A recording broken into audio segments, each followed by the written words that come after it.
Hello everybody, welcome to OK Sonic Boomer, the stream where we talk all about old school FGC. My name is Cory Bell, and this is my friend James Chen. J. Chensor, Tetris God. Yeah, as you can see here from the, I made the mistake of hard coding the names and the Twitter handles into the overlay. So are you saying this is now my channel? I think so now. Oh my goodness! But yes, we are ignoring social distancing rules. You just happen to be visiting here, visiting Olaf. Yeah, visiting Olaf in the area. Yes, exactly. So we said, hey, let's do an actual live in-person OK Sonic Boomer. Yeah, and here we are. You know, change of pace, and I've actually always wanted to do this. It sounds like a really fun idea. Now, the funniest thing that's going on here, yeah, we were talking before the stream officially started, and Gunter here, David Dial, of course, super old school FGC guy, known to the world for his A-Groove custom combo videos for CVS2, and also all of the X-Men vs. Street Fighter Infinites.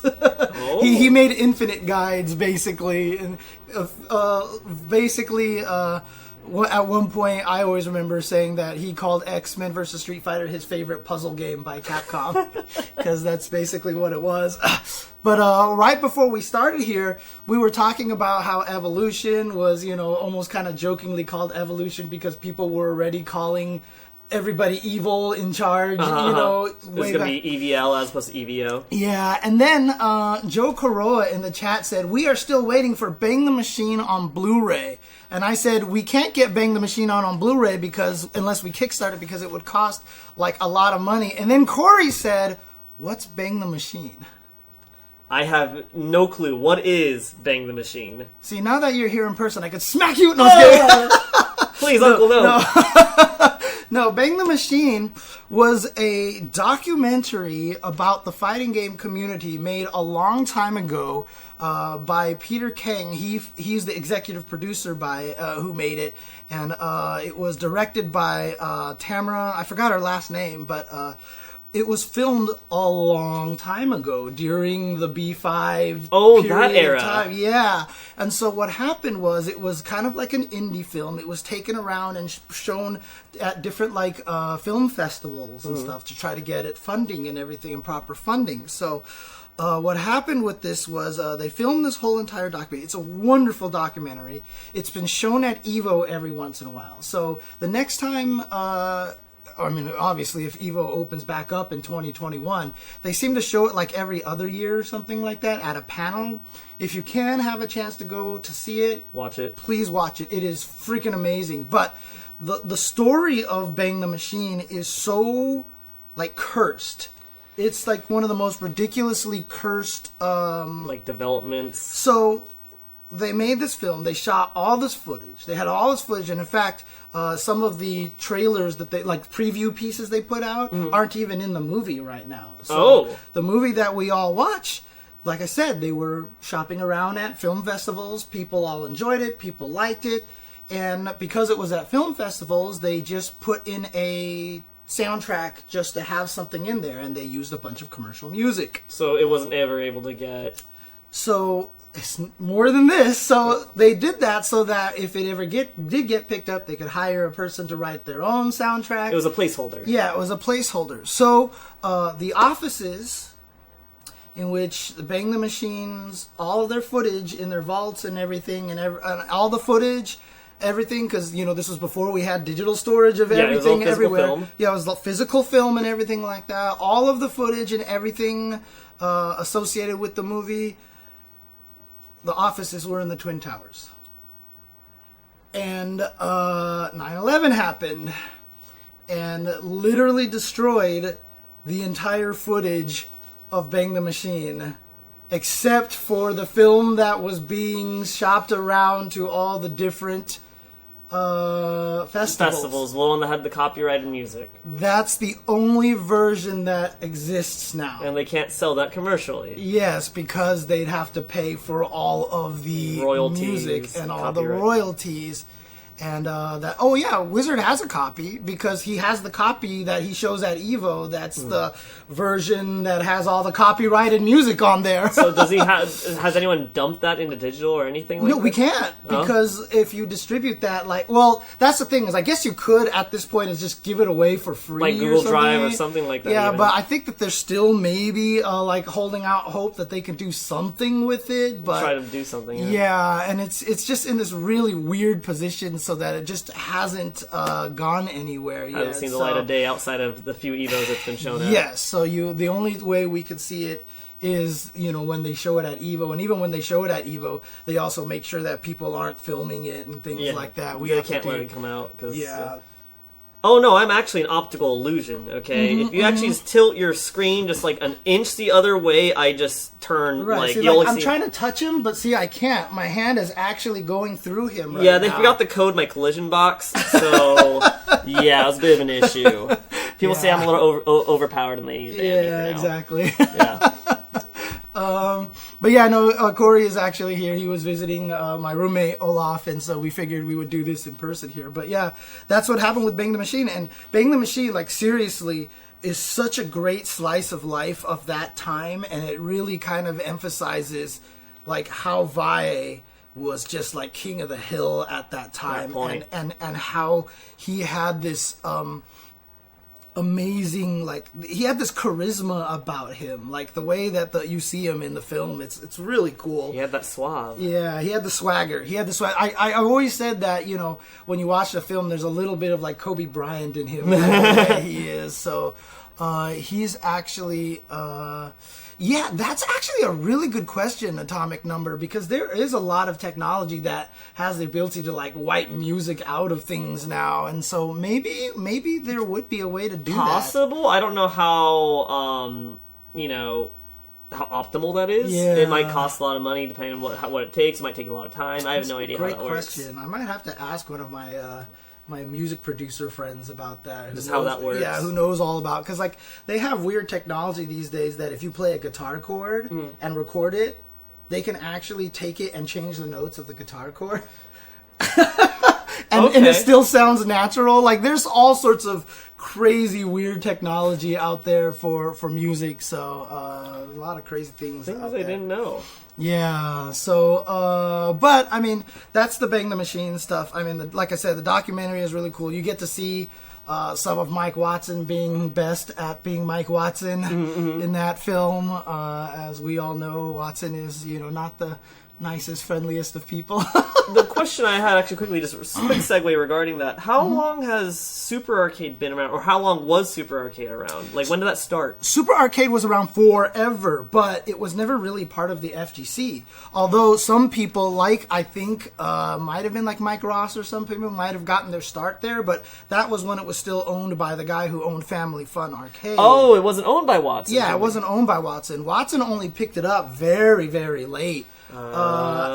Even not when Street Fighter 4 first started, Vai was doing Wednesday night fights at the, at first it was at the garage, and then it was at a Dave & Buster's, then it was at the I didn't know it was at Dave & Buster's. I did not know that. In UC Irvine as well, the block at Orange, it used to be over there. And then it moved to Proud Bird, which is this little restaurant thing by the airport. Then it moved to a different hotel and everything. And then finally Watson basically really wanted to help the fighting game community himself, and so he used to make a lot of his money through online poker. And then online poker became limited, the ban, the US changed the laws and all that stuff, so he decided to buy Super Arcade from or basically become the manager. He became the manager of it. Eventually the owners decided to sell the whole thing to him, and then he took it over, and then Vai decided to move Wednesday Night Fights to Super Arcade at that point. So Super Arcade, as an FGC stalwart, being run by Mike Watson, actually happened relatively late. Like basically, like even after Vanilla Marvel, like between Vanilla Marvel and maybe like when Ultimate came out. That was a 9-month gap. Yeah, it was a 9-month gap. So sometime in 2011 then. Yeah, sometime around then. So. I didn't know that. Yeah. So his Mike Watson and the Super Arcade saga was a relatively recent thing. I didn't know that. Yeah. Okay, well, thank you for informing me.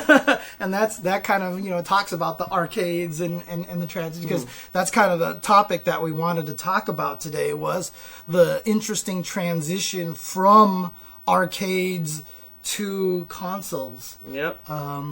There's a few points to touch upon. One is very early console ports, which is the crappy stuff, to be fair. Things where things started to get decent, and then when console kind of overtook arcade, or when the arcade kind of shied away. Yeah, I guess. I mean, it's funny because, I've made this comparison, and I think it's really apt, but... right now what we're going through is this transition from local play to online play. Especially during quarantine, we've been having all these online tournaments, and we had the who was it? Rushdown versus Rob TV. I believe that was the first to 10? Yeah, it was the first to 10, and that was kind of like you're an online player, I'm a local player, you're not legit, I go to events, you don't. Yeah, so there was kind of this challenge between the offline and online, and there's still the people who say online's not legit, that if you win that, it's not quite the same thing and everything. So there's this mentality of, this kind of... resistance to change, and I've brought up that it reminds me a lot of the arcade to console change. Like, I don't know if people are like, right now console offline is all we know. Yeah, because arcades, well, first off, in the States they're almost non-existent, at least for anything new. Yeah. And even in Japan they're kind of changing. One thing I was mentioning is you probably know in Japanese arcades they have the what are they called? It's the cabs that have like 5 games in one. Oh, and you cycle between them. What are they yeah. called? I forget what they're called. The Nescas? The Nescas. Yeah. Okay, So many arcades now are in Japan it's just basically a computer in there that has like 6 games on it, and you swap between them. In fact, something interesting that happened is, in order to help out with the whole COVID situation, one thing they started doing was essentially they rigged their arcade machines. So after hours, once the arcade closed, those then become servers for just games in general. Oh, whoa. So, like, say you have a Sam Show cabinet, for example. During the day, it's a Sam Show. And then at night, it becomes a server for Sam Show play at night for consoles. Oh, whoa. That's crazy. It's stuff like that. It's really cool. I'm like, oh, that's really smart. And it's a really good way for arcade operators to basically get their money. Oh, dang. Because they're getting paid by the companies to use their servers. Interesting. So, whoa, you could play at home off of those servers? Yeah, essentially, once the arcade closes, then they become dedicated servers. That's crazy. Okay. Whoa. It's cool, right? Yeah, that's fascinating. I'm just trying to figure out how that works technically. I don't know exactly. I just recently heard about it, but I was like, that's really neat.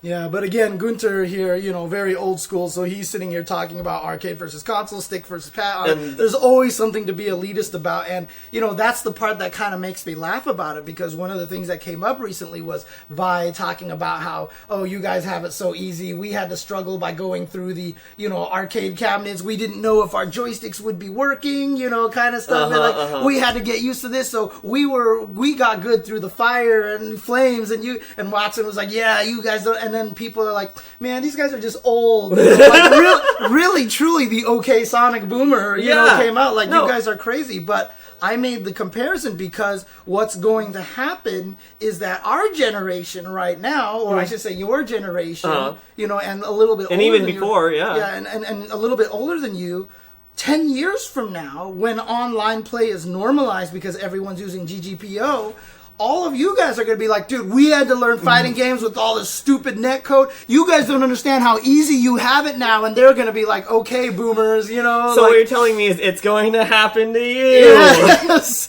it is absolutely going to happen to you. It's fascinating to think about that topic, because that's something I talk about with my friends all the time about, man, imagine, me and my friends are like, man, fuck, freaking adult, You can older, swear, go ahead, I older don't people care. don't know how to use computers and the internet most of the time. Yeah. It's just mind-blowing to us, but we grew up with it. How can they not figure this out? I'm like, Right. dude, we're going to have kids who are like at the age of 5 or 6 going to have smartphones. I like how That's going to be normal. Joe Corolla says no millennial knows much about a 36-inch 36-inch CRT. CRT. And we're sitting next to a giant CRT right over here that's just off the screen.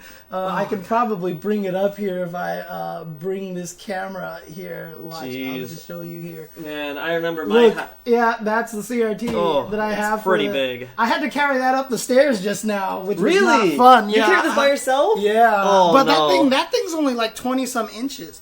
If you guys didn't know, when Evo first started with CRTs, we had giant, like 30-some inch CRTs that people had to drive from a storage warehouse in California to Vegas every Evo. And we drove, dozens of these monitors. And then once we got to the shipping dock, we had to pick them up and carry them all in there. And it was really just a basis of volunteers. People would come early and be like, we'll help. And even before the volunteers showed up, it was us. I used to have to help carry giant 36-inch televisions back and forth, and it was death. And then you had to do it at the end of Evo too, when everybody was already super tired. And oh god! And on top of that, this is Vegas in summer. Yeah, and this is Vegas in the summer. And in fact, one of the stories, Rob Ingram, who is super old school, used to go by the name Calishan. If you've seen recently, Mike Watson had kept listing a GoFundMe for someone. He's been having a lot of very terrible health problems recently, and that's why I've been promoting that GoFundMe. But himself and another guy who went by the nickname of Sick Dick, they were the ones who used to drive the U-Haul truck from SoCal to Vegas. They were the volunteers. Yeah, they were good friends of, the Cannons and Wizard and everybody like that. They volunteered to do that, and Wizard would basically compensate them by giving them a hotel room at Vegas and everything like that to stay for the weekend. One time they were driving there, and the U-Haul died halfway there. Yeah, and they couldn't drive it anymore, and this is Vegas in the middle of that desert area, so it was like 100 degrees, and then eventually they had to keep driving it. The U-Haul people came by and tried to fix it, but they were stuck in the sun for forever. Jeez. And then they said, okay, we can get the truck working again, but you're going to have to drive the rest of the way with no air conditioning.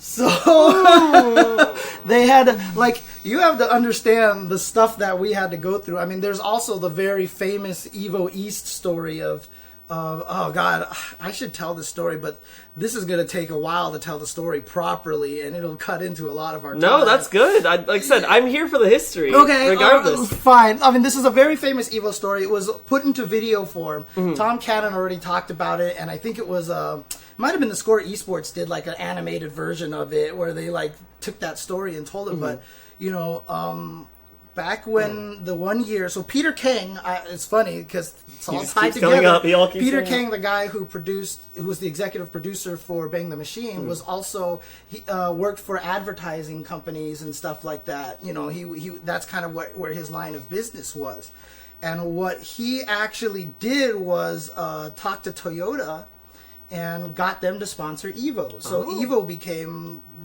presented by Toyota. So during the year of, I think it was 2011, 12, around those times. No, it was before Street Fighter 4 came out. So it was 2007, 2008. 2007, 2008. God, okay.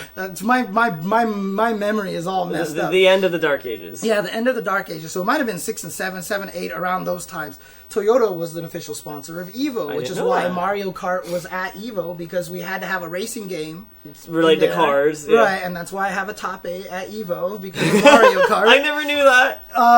So I was top 8 at Mario Kart. So here's the funny thing about that whole entire situation, though, was that, they wanted to have more events then. So we did an Evo East and an Evo West that was in Los Angeles, and there was an Evo South and an Evo North in the next year afterwards.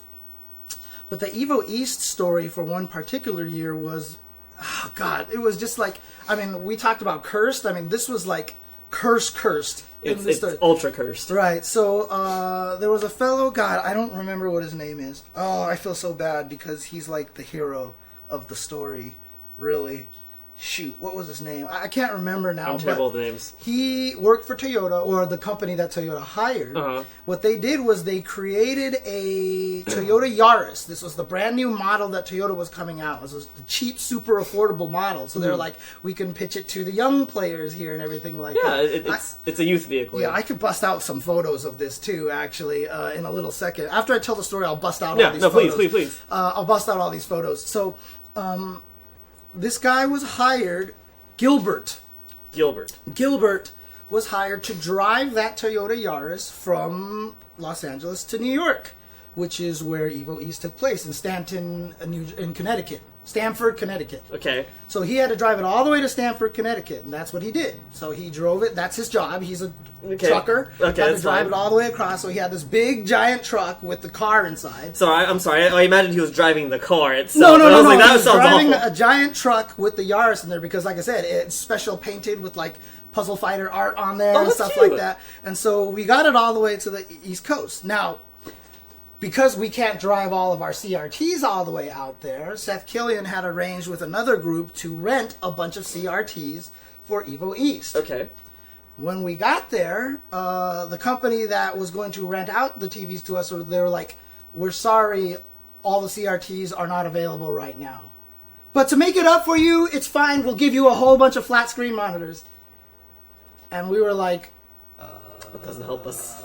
So we set up all these flat screen monitors, and this is why you don't get an idiot like me, who is an execution junkie, to go and test these things. They were like, shoot, these flat screen monitors are going to have massive input lag. So they're like, James, see if you can do combos on this. Because I was the combo guy. So I started trying to do CVS2 combos, and I did them just fine. And I was like, oh, okay, I think these are fine. And they weren't. Because everyone who showed up on the Thursday night before the tournament started messing with them. They're like, this is unplayable.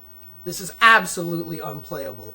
And what happened then was that some people, I won't name names, but started posting on the Evo forums like, don't come to this event, this is garbage, like, the monitors won't work, it's going to be terrible, I'm so sad I came here, you know. Mm-hmm. Prominent member of the FGC, even to this day. No, it's okay. And so the Evo staff, and again, this is the extent of what the Evo staff has to do, and people don't realize it. They just see them as the evil cat, this Illuminati evil organization. Yeah, they just sat there and like, what the hell do we do? And so we called every Walmart that we could find that was open 24 hours, and the closest that we found was 50 miles away. That was 24-hour open, and they asked, "Do you have CRTs there?" And they were like, yeah, we do. And Tom was like, can you hold like 20 of them? And so we were like, how are we going to bring 20 CRTs back? And Gilbert was like, I'll drive the truck. Even though he shouldn't have. Like, it's like, on his job. Yeah, it's on his job. He's like, I'll help you guys. I will drive the truck. And you load them all there. And we were like, oh my God, you are the greatest person ever, basically.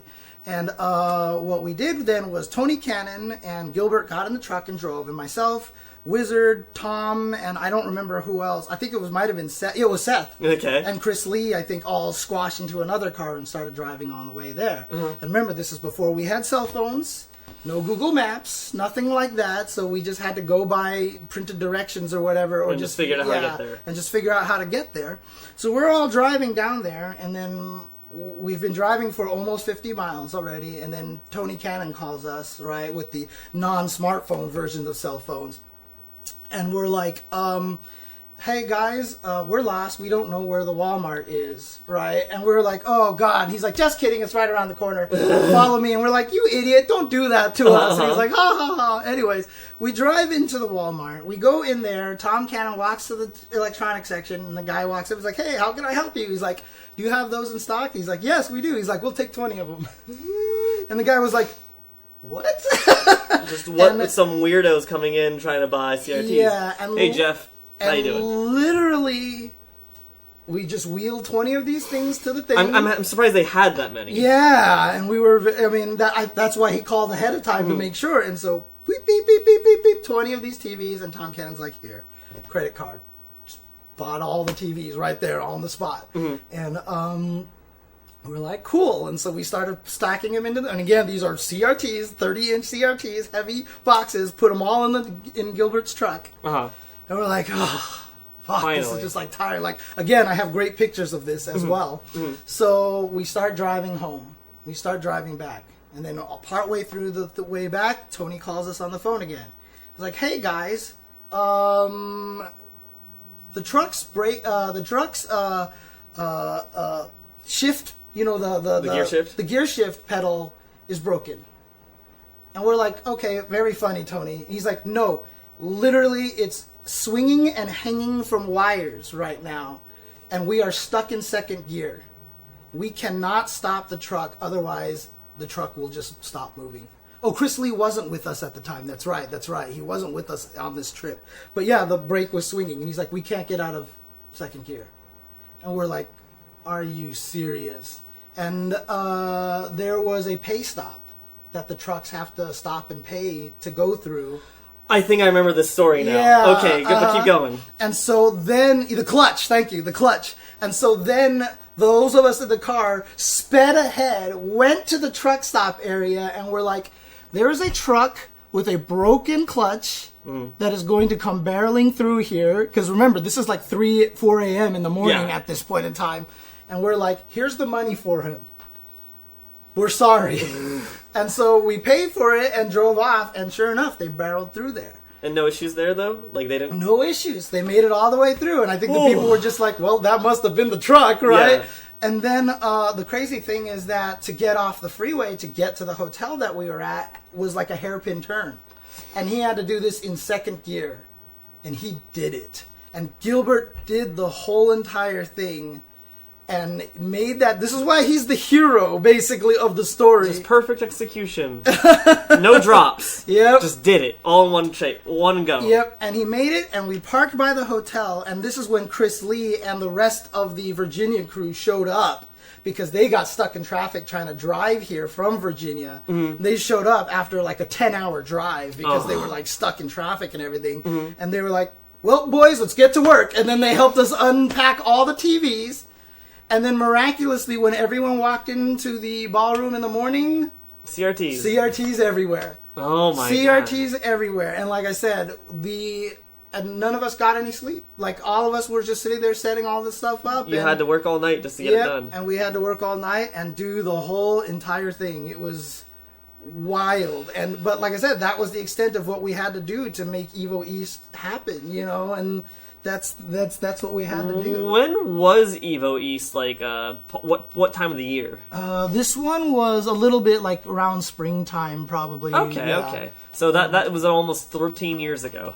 Yeah. Let me do this here, because... Wow.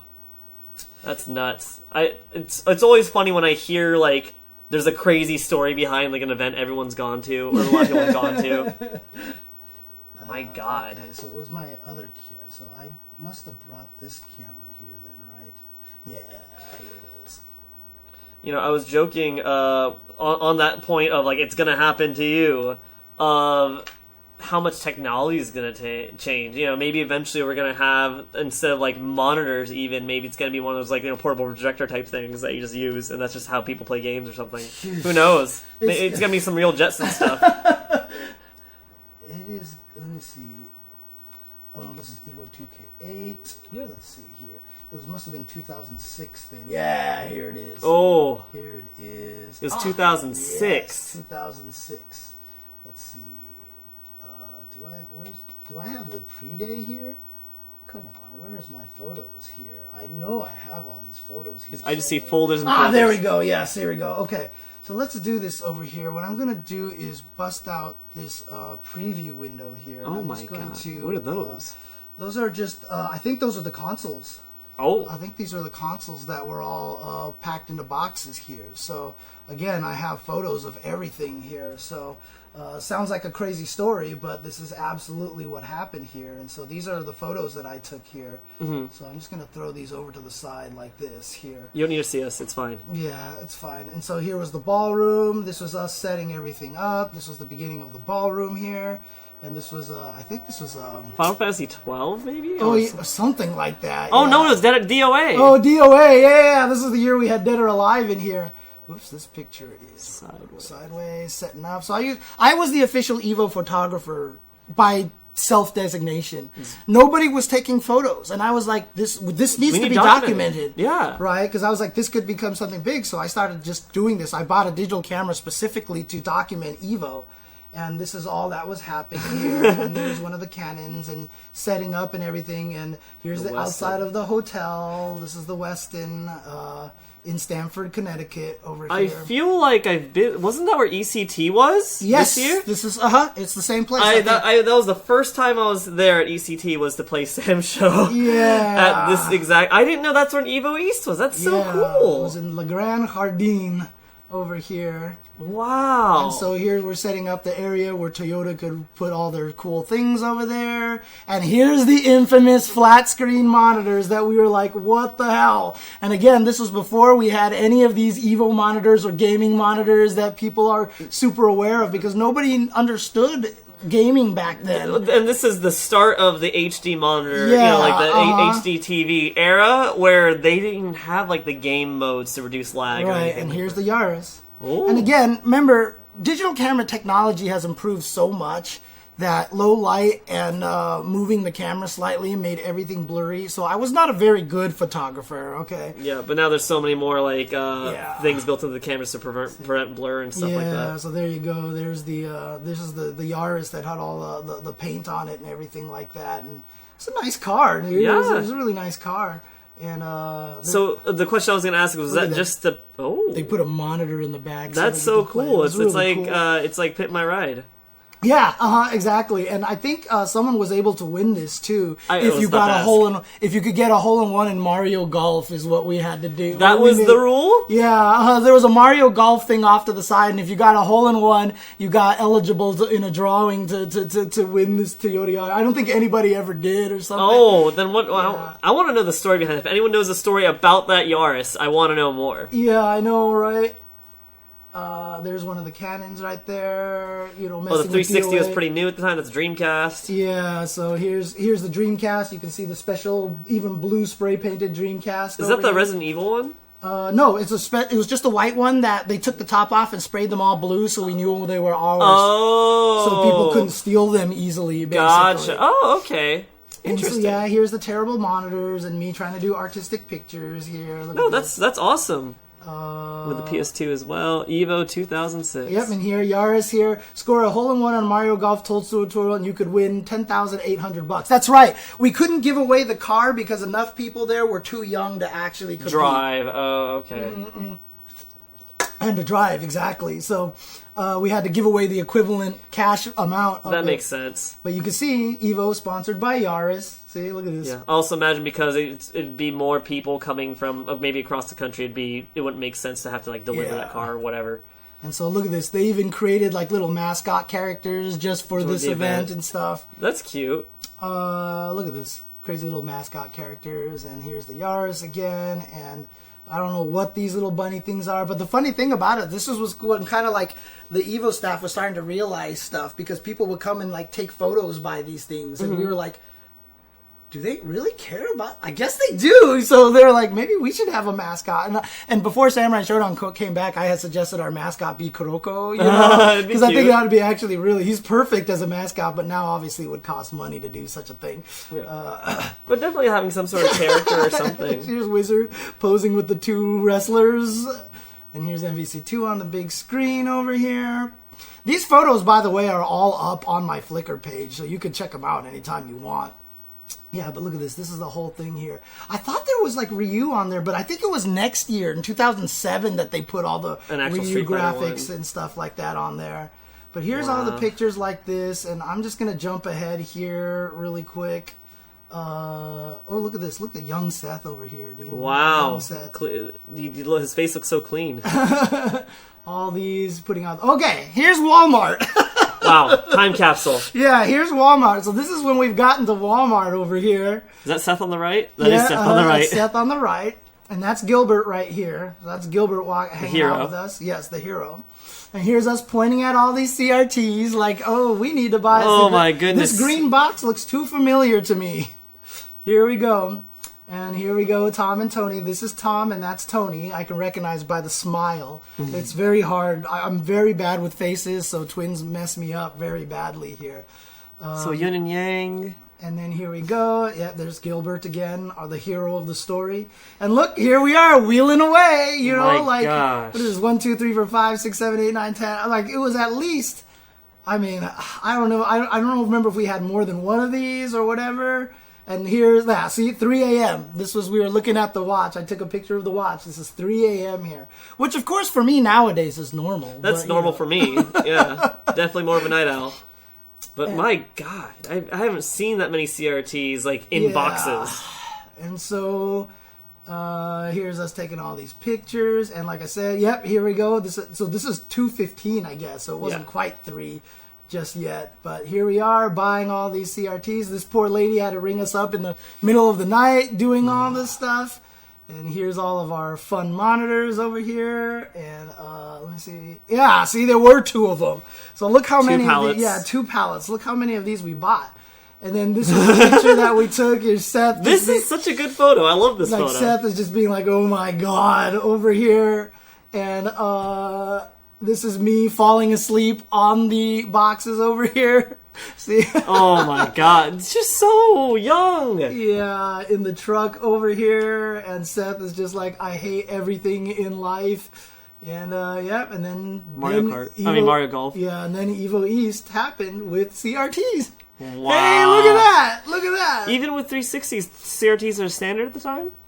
Yes, even with the 360, the Dreamcast, everything like that, because there was no such thing as monitors that had good input lag. At the time, yeah. They were all terrible because what a lot of people don't realize, the reason why input lag exists, let me take this out. Is it because of refresh rate? Is because a lot of the monitors out there decided to try to improve the picture quality. So whatever image it got, it would delay the audio to match the delay that it took for it to process the image, add extra frames, interpolation, because you know how like some monitor TVs you could make look the blacks look blacker, the color. That took more processing power. Yeah, it took a lot of extra processing power, and it would delay it by a few milliseconds, and then they would match the audio to it and then have it display.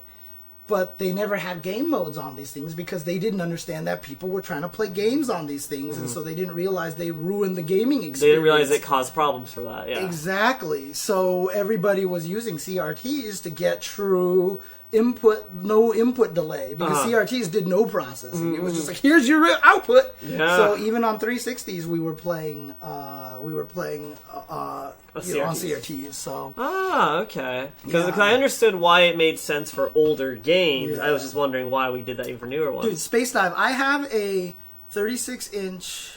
40-inch, something like that, CRT still in my room downstairs, just because I've always wanted to hold on to it just in case I ever wanted to hook up all these old things on it. When was the last time you used it? Years.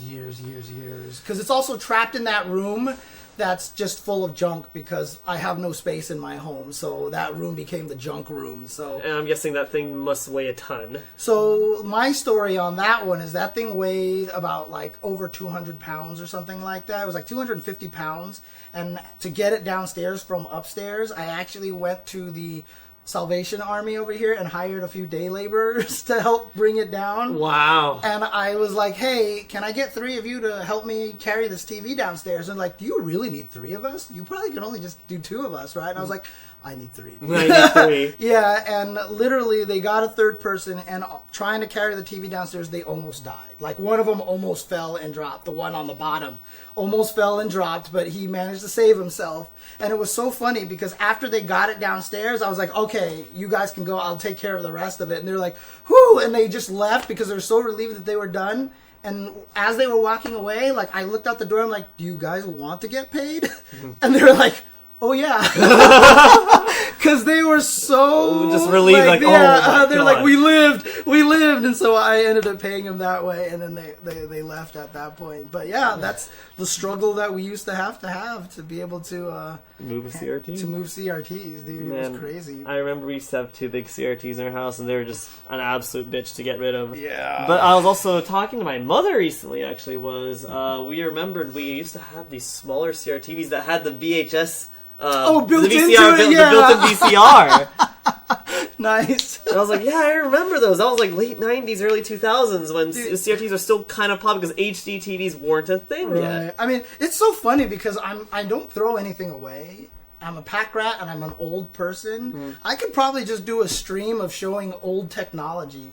Like, I was looking through something recently and I ran into an old electric pencil sharpener that I have. And I'm just like, you know what? People don't have pencil sharpeners anymore, do they? At home, probably not. I mean, I remember I used to, but it was... I haven't used a pencil in a while. Yeah, I know. Nobody uses pencils anymore. Even to write notes, you could just go on your phone now. Oh my gosh! Like I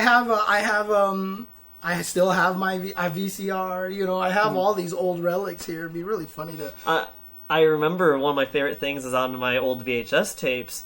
I still had some Nintendo Power like VHS tapes. I still had the VHS tape that was like the Donkey Kong Country or something. No, I had the Star Fox 64 one, and they were advertising the Rumble Pack and how revolutionary that was. Right? Yeah. I mean, like, does anybody even know what this is? You know, like. That's the save icon. It's the save icon. It's the right? save icon, it's man. The save icon. I didn't know they sold merch, man. Yeah, exactly. They just sold merch for save icons and stuff. So you know, yeah, that's so cool. Yeah, I have so much old shit, and the fact that I was able to pull that out in like 2 seconds, you know, that's a coaster, right? Yeah, it's a coaster. It's absolutely a coaster. I'm just gonna like put my Coke on. How much do these like store again? Like a megabyte? This was 1.4 megs. And it was no. This was 7 point something megs. It was like 7 or 8. The 3.5 floppies are 1.4 is what it was. So, wow. Yeah. Why did James 3D print out the save icon? Do I have Oregon Trail on that? The Oregon Trail is awesome. I don't know what's on these, and that's why I actually bought a USB floppy drive so I can actually save a bunch of old documents that I have. No, so. you never know. You might find... No, you're right. That's right. The floppies were the 700K. You could store 700K on them. Like the ones that were actually floppy? Yeah, this one is actually 1.4. No, yeah. This is actually 1.4. That's what it was. God, it sounds so small to me that like I had to like change the... Yeah. So this was 1.4. This is 1.4 megs. Man, imagine when games used to come on multiple floppies. Yeah.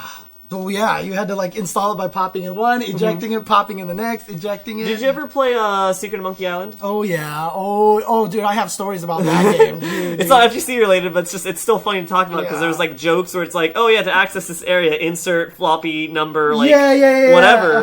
But there was a joke where it say like insert floppy number like 58 or something like that. It's like, oh, I guess I don't have it. I guess I can't progress. And so this is 1.4 megs. Mm-hmm. This is 8 gigs. This right here is 8 gigs. Jeez. It's ridiculous, dude. It's crazy how much things have changed. So things have changed. I mean, you just look at it all right in front of us. We're streaming. Look at all the equipment you have for streaming. To think everyone can become, essentially broadcast television from their own house now. Mm-hmm. Hey, you want to watch my channel? You can do that. Dude, a micro SD card? I have a micro SD card here. This one is also 8 gigs. So that's this little tiny thing in the corner over there. God, this is ridiculous, dude. Like, it's hurting my soul right now. Technology is scary, dude. But, so, I mean, one of these days, maybe we can go through some more of these photos at some point in time. Oh, pre-internet copy protection. Oh, stuff like, you had to, like, I remember, like, with, you needed to have like a code or something like that to tell you how to use it, or maybe it came with a little booklet. People didn't copy the instruction manual, so a lot of the times to advance, it would be like, what's the 10th word on this page of the instruction manual? And you had to type that in there, and so if you only copied the game, you didn't have the instruction manual, so you were kind of screwed. You know? Yeah, I remember knowing about that, and then I think Secret of Monkey Island actually came with like a wheel thing. Yeah. Yeah, the face wheel. Yes. Just to be able to go in there, so, oh man. Wow. No, it's fun to think about how much technology has changed. Because not only is that like, oh my god, I can't believe it's so different now, but then it's also fun to think about just how rapidly things are changing, and like say 5-10 years from now, what's going to be different. Because it's weird, because at this point in time, we would probably wonder, like, how do you even use a computer without a network connection? But that's what we were all doing. No, Nobody had network connections. Yeah. Now every day, because internet is required, you can't live without it. Everybody is you can just do the verification through remote servers and stuff like that now. No need for dial-up, no need to get off the phone. I need to go on the internet. Yep. Oh, jeez. It's crazy. It was nuts. But yeah, I don't know if we want to try to transition to the original topic we wanted to talk about. Absolutely. So, the thing I was curious about was... So that was actually kind of related, going from, still playing on CRTs. But let's go even further back when Evo or Battle by the Bay still used, arcade cabs, and what the transition to consoles was like at events.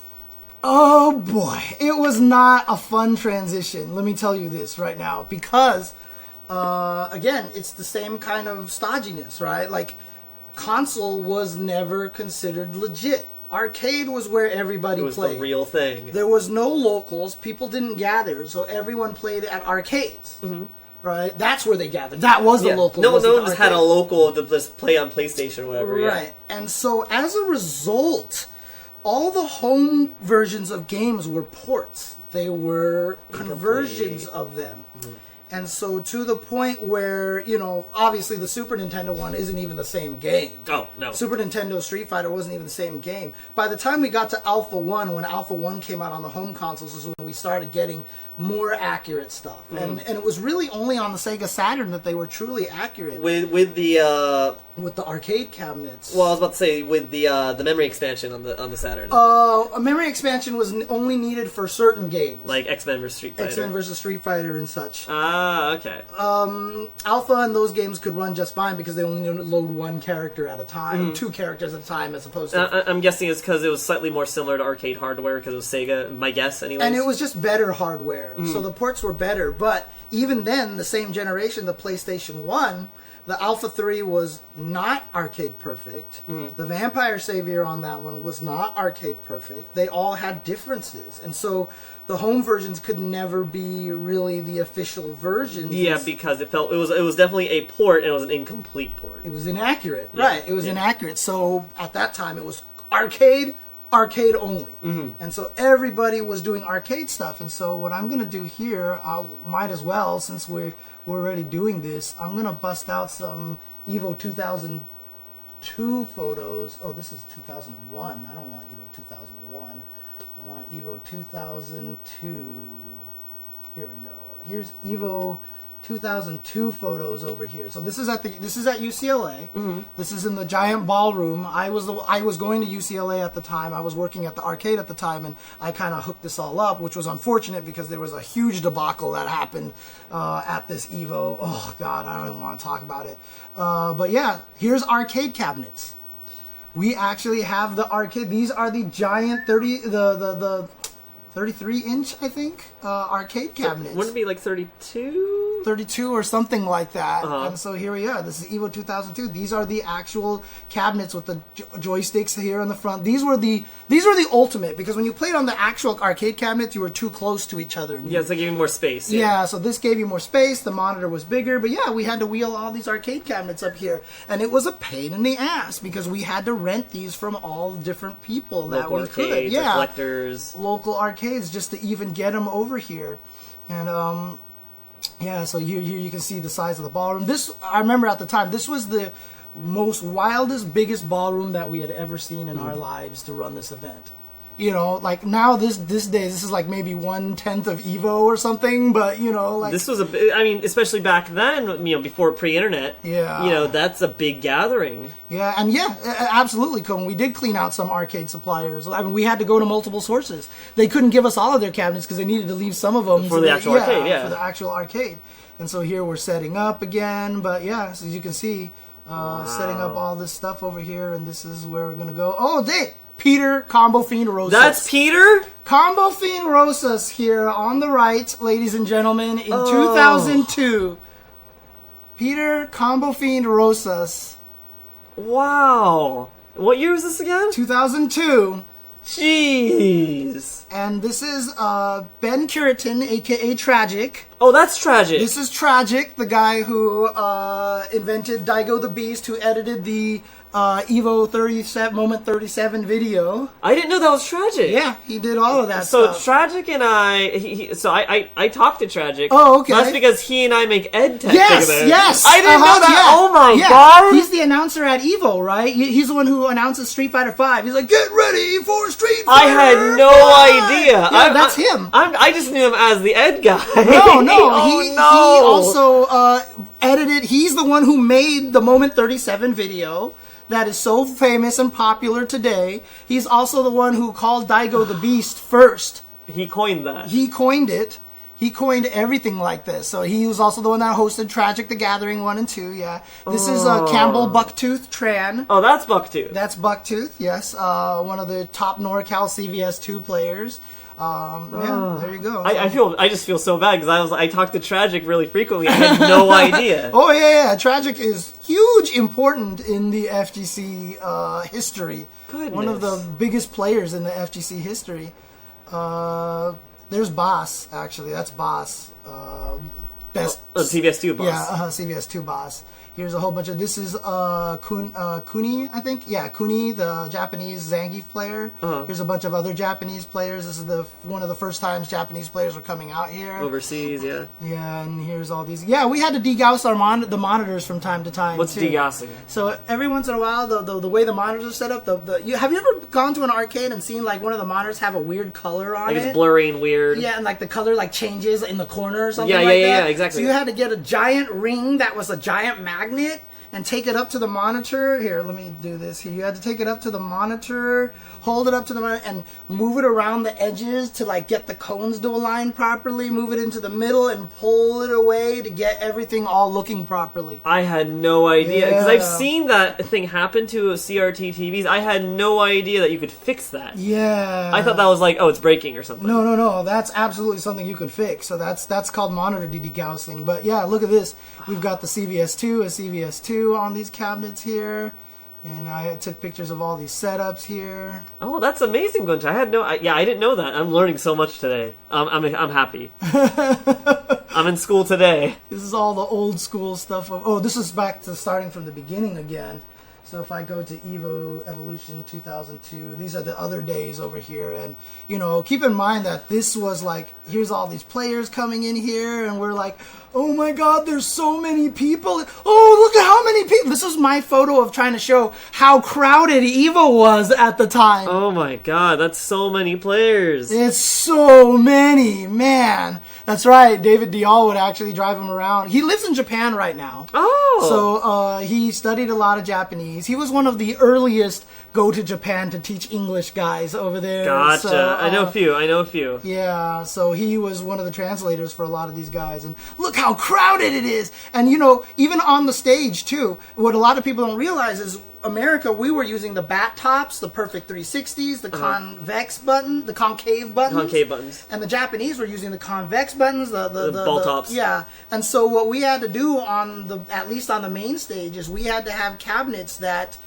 we could switch between which ones we were using. Easily swap them out. When they played on top 8, you could switch between which joysticks you were using because you couldn't play on the other one. You literally could not play on the other one. It was like a different language entirely. It's like playing with your opposite hand, yeah. Your non-dominant hand. No, it's that's familiar with me because I remember a few years ago for a Tekken event in Japan, they had to help because it was an invitation with the Korean players as well. They had to swap between Korean levers and whatnot. Yeah. So when I first saw that, I was like, I imagine we had to do that in the States too when we had foreign players. See, look at this, me trying to take pictures of the giant crowds at EVO. Oh my god, is that Vi? That's Vi. And again, this is an even older digital camera, so this one's even worse than the other digital camera that I had in low light conditions. Look at this, we're playing on the tiny. Yeah, there's a mouse stick. So this is one of the first arcade home sticks that we ever had, were the Moss sticks. So that is the question I have to ask now. It's, home peripherals. So first off, even once you started switching to console, did you guys have pad players even then? Or were they significantly less common? There basically wasn't any pad players. Everybody was using joysticks. This is the Moss stick. This is the Moss stick. It is named that. I don't know what it stands for. I don't remember what it stands for. Something arcade stick or something like that. Okay. But these were made by a dude in his garage. Oh, these weren't even commercially sold. This is not a commercially sold product. This was literally, so it was hard to come by them because he had a backlog of orders to make for people. And not only that, but because this was old arcade sticks, there was no standard of spring tension, of any of that kind of stuff. So everybody who wanted a Moss stick had to customize it as, I want my joystick to be very tight, I want it to be loose, I want it to be perfect 360, I want it to be cherry switches. And so he had to make a master arcade system or multiple arcade system, one of those. And so he made them customized. So John Choi still uses a Moss stick. I see a few people, even my local, they have Moss sticks. Wizard has a Moss stick as well, and both of theirs, they have an extremely tight spring on it. So, I can barely play on them these days. But it was so much to the point that even if you had two Moss sticks, you couldn't go back and forth between one and the other if they were designed differently. And so this caused problems because everybody liked Justin's Moss stick when we played MVC2. Because everyone was borrowing his stick. Everyone was borrowing Justin's stick. So it would be like, Justin, you're up on third strike. I can't play. Someone's using my stick. Okay. And then they would get the stick and the guy would be done with it. Here, Justin. And then the other guy's like, oh, cool. I'm next in line to use it. And Justin's like, I got to play my match. And then that guy's like, well, then I can't play my match because I'm waiting for Justin's joystick. That's what it was like back in the day. And everybody was like, let me borrow your stick. Everybody was sharing Moss sticks. And you had to find the one Moss stick that you felt comfortable with so that you would borrow. So nowadays, people don't understand how convenient it is that I can pick up a Razer, a Mad Catz, a Victrix, and all anything. Standardized. And they all feel kind of the same to me. So I was going to talk about that. I remember when I first came into the FGC proper, I started going to my local, that was around Super Street Fighter 4, so 2010. And I think this might be David Serlin. It looks kind of like him. It looks kind of like him. If he's playing ST, then maybe. But one thing I remembered was I didn't have my own stick at the time, and so it was actually way more common for people to still borrow sticks. Yeah. A lot of people didn't have sticks yet. Also because at the time the Street Fighter 4 TE was a limited edition, so it was actually hard to come by. But I remember that. I'd ask to borrow a stick, and it was an old school player, and he had a bat top, and it had a really tight spring, and I'm like, I can't play on this. Right. This is so uncomfortable. You guys don't even know that if you're not used to what the joystick is, you can barely throw a fireball. I mean, where's down back sounds funny right now to us, but that was 100% a problem because before we had circular gates or octagon gates. Not the square gates. The square gates make it so fighting down back is no problem at all. Yeah, you just go right in there. But previously, a lot of the times when you go to an arcade, you couldn't find down back. You couldn't crouch block. Because you had to just know it because of circle gate. Oh my goodness. And not only that, but because arcade machines get beat up, sometimes the little knob that presses the cherry switches would get worn out or rotated by accident and so it'd be slightly shifted. And so the give to actually get to down back was the smallest the smallest arc possible. And if you went to that arcade, you just naturally got attuned to it. But if it was an arcade you never played at, you would hold down back and get swept. And you're like, what the hell? Why aren't I blocking? So it's quite literally like having an off-center dead zone. Yeah, and even on octogates, sometimes it wasn't even accurate. Even you could feel that nub. It was easy to move off the nub. And sometimes the nub wasn't right. Sometimes it just wasn't right. And it was annoying. And look how crowded this is. This is actually not bad. No, that's a lot of people. Yeah, it's actually not bad of a photo here, but this is the first day things are running. Third strike being presented. And again, I don't want to talk about the projector here because that's a whole nother story. Oh, look at this, UCLA selling snacks. This is what we tried to do. They tried to come up with a system, and that's me right there, they tried to come up with a system where you found out when your next match was playing, but because they would put it on the projector screen, and you would go find your opponent, and then you would go to a machine and go play it. Oh, wow. And the system worked very badly. And there was also different colored brackets that were randomized. The black bracket in Super Turbo was the infamous bracket that had like me, Mike Watson, Tom Cannon, Alex Vi. Like it All was the like killers were in that everybody was in this pool, and it sucked. It was like so the worst. when pools weren't seeded yet. Yep, exactly. Actually, and that was the conversation I remember we had even a few shows ago. We were talking about arcades. Like, when we have a tournament, it was very variable. You didn't have the software to just, have things seeded. You just kind of just did it. Dude, this was the time, too, when people were like, we should start writing bracket software because it didn't exist. It was 100% pen and paper. This was 100% pen and paper. Not even Excel spreadsheet or nothing like that? No, it was pen because nobody had laptops, nobody had mobile phones, nobody had tablets, none of this stuff. So everything was clipboard, pen, paper. The entire tournament. So after you finished the pools, you had to manually write them into the semis and stuff like that. Wow. So, yeah, look at all these people here. This is one of my best friends, Jason, here off to the side. What's actually funny about this is that during one of the broadcasts, during one of the panels at EVO, oops, I did this badly. Anyways, it's fine. You can kind of see it. Tony Cannon used my photos to show like some of the histories for one of the panels that he did. And he's like, how many of you were actually at this event? Right? And Jason, one of my best friends, Cone is my other best friend. They were both at the panel over there. They were, Jason raised his hand. He was one of the only people that raised his hand, and they were like, you were at this event? And he's like, that's me in the photo. And there he is, right there. So, so we go over here. This is me and Tokido. That's Tokido. That's Tokido. He looks so young. It doesn't even look like him. It doesn't look like him at all. It doesn't look like him at all. But as me and Tokido. Wow, that looks nothing like him. Yeah, it's crazy. It's crazy how different he looks. That's Tokido? Mm-hmm. He used to style his hair different, he used to dye it different, man. He was definitely a teenager then. These were the championship belts that we gave away that year. They say champion? No, they don't. No, they say champion. Damn.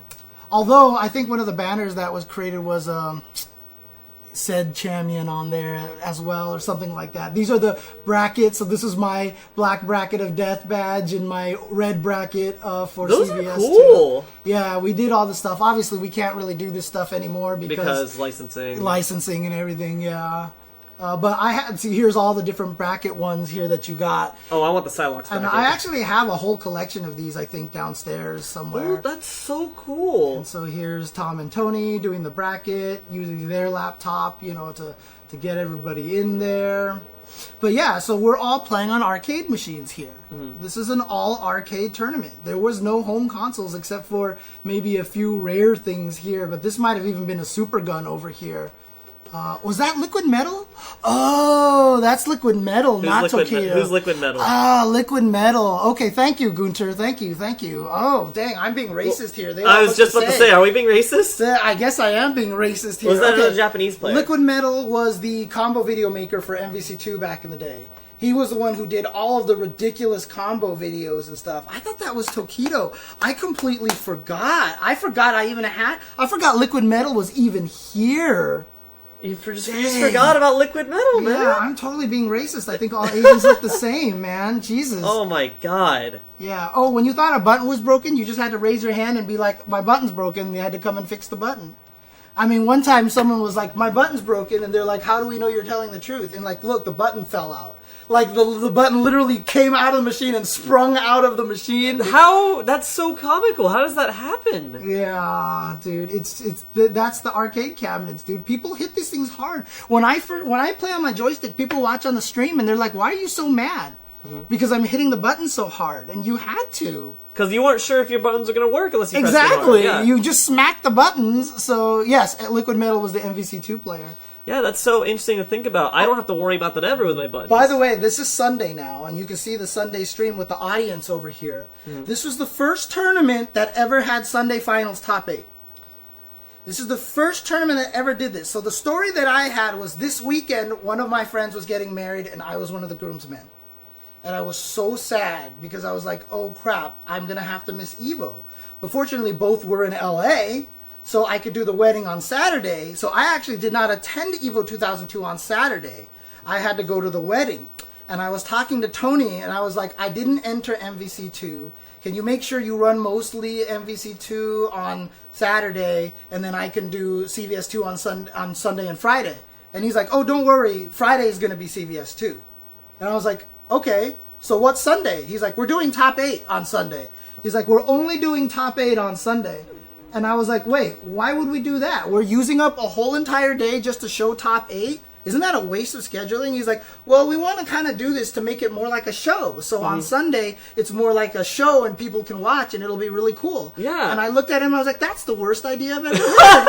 I was like, why would you waste that time? Like, this is such a stupid idea. Like, why would you do this? I think it's one of the best ideas. Now, And it turned out to be the best idea ever. But again, why I always say that I believe Tom and Tony Cannon are just like some of the smartest people ever. Like, I can see the future. All the things that we thought were normal now, that we think are normal now, were invented by largely by Tom. And in fact, the transition from arcade to console was Tom was like, look, arcades are dying. This transition has to happen at some point. Let's just do it now. That was one of the reasons why they decided to do it. And everybody got mad because these tournaments were all arcade. And they were like, you are ruining the integrity of screw tradition. Evo. Yeah. I mean, even to this day, Third Strike players refuse to play on anything except for arcade cabinets. Yeah, I still hear that, which is why I still see people bring like their old super gun or whatever, just like to play, arcade perfect, because it is the arcade version of Third Strike. And it was such a fight. It was such a battle. And I'll talk about that a little bit more after I go through some of these photos. There's Combo Fiend and Justin. Combo Fiend and Justin, dude. Wow. Justin's like a teenager here, and Combo Fiend, he's probably a teenager here as well. Oh my god, they're so young. Yep. I can't believe this guy has a kid now, by the way. Yeah, that guy's married, has a kid. The guy has a kid now. Champion of the world. Derek Daniels. This is Omni. I talk about this guy a lot. Super old school Midwest player. One of the people who helped make God of War what it is. So every time I sit there and talk about how God of War is amazing and that one of my friends worked on the game, this is him right here. Didn't he also end up working on Shaolin Monks? He did. He was the guy who worked on Shaolin Monks before God of War. He was the guy who worked on Shaolin Monks. Yes, 100%. Bring it back. Bring it back. This is Omni, a.k.a. Derek Daniels, right here. So one of my best friends, one of my good friends. This is Javi and Jesse. Jesse Cardenas, one of the guys that you still see play, both of them, they still play Super Turbo these days right now. Javi, this is Javi SRK, even though he's super blurry. He is the guy who, I told the story before, and I think I told the story on this stream before. Remember how I said SRK used to be hosted at somebody's work? It was at his work? It's Javi. It was his job, that he was hosting SRK there. And then the technicians, the network administrators eventually walked up to Javi and they're like, we noticed a high amount of traffic on your machines. What are you doing? And he was like, and he was like, look, we're not going to get you in trouble. Just stop. And he's like, okay. And so SRK basically had to actually finally buy their own servers. That's hilarious.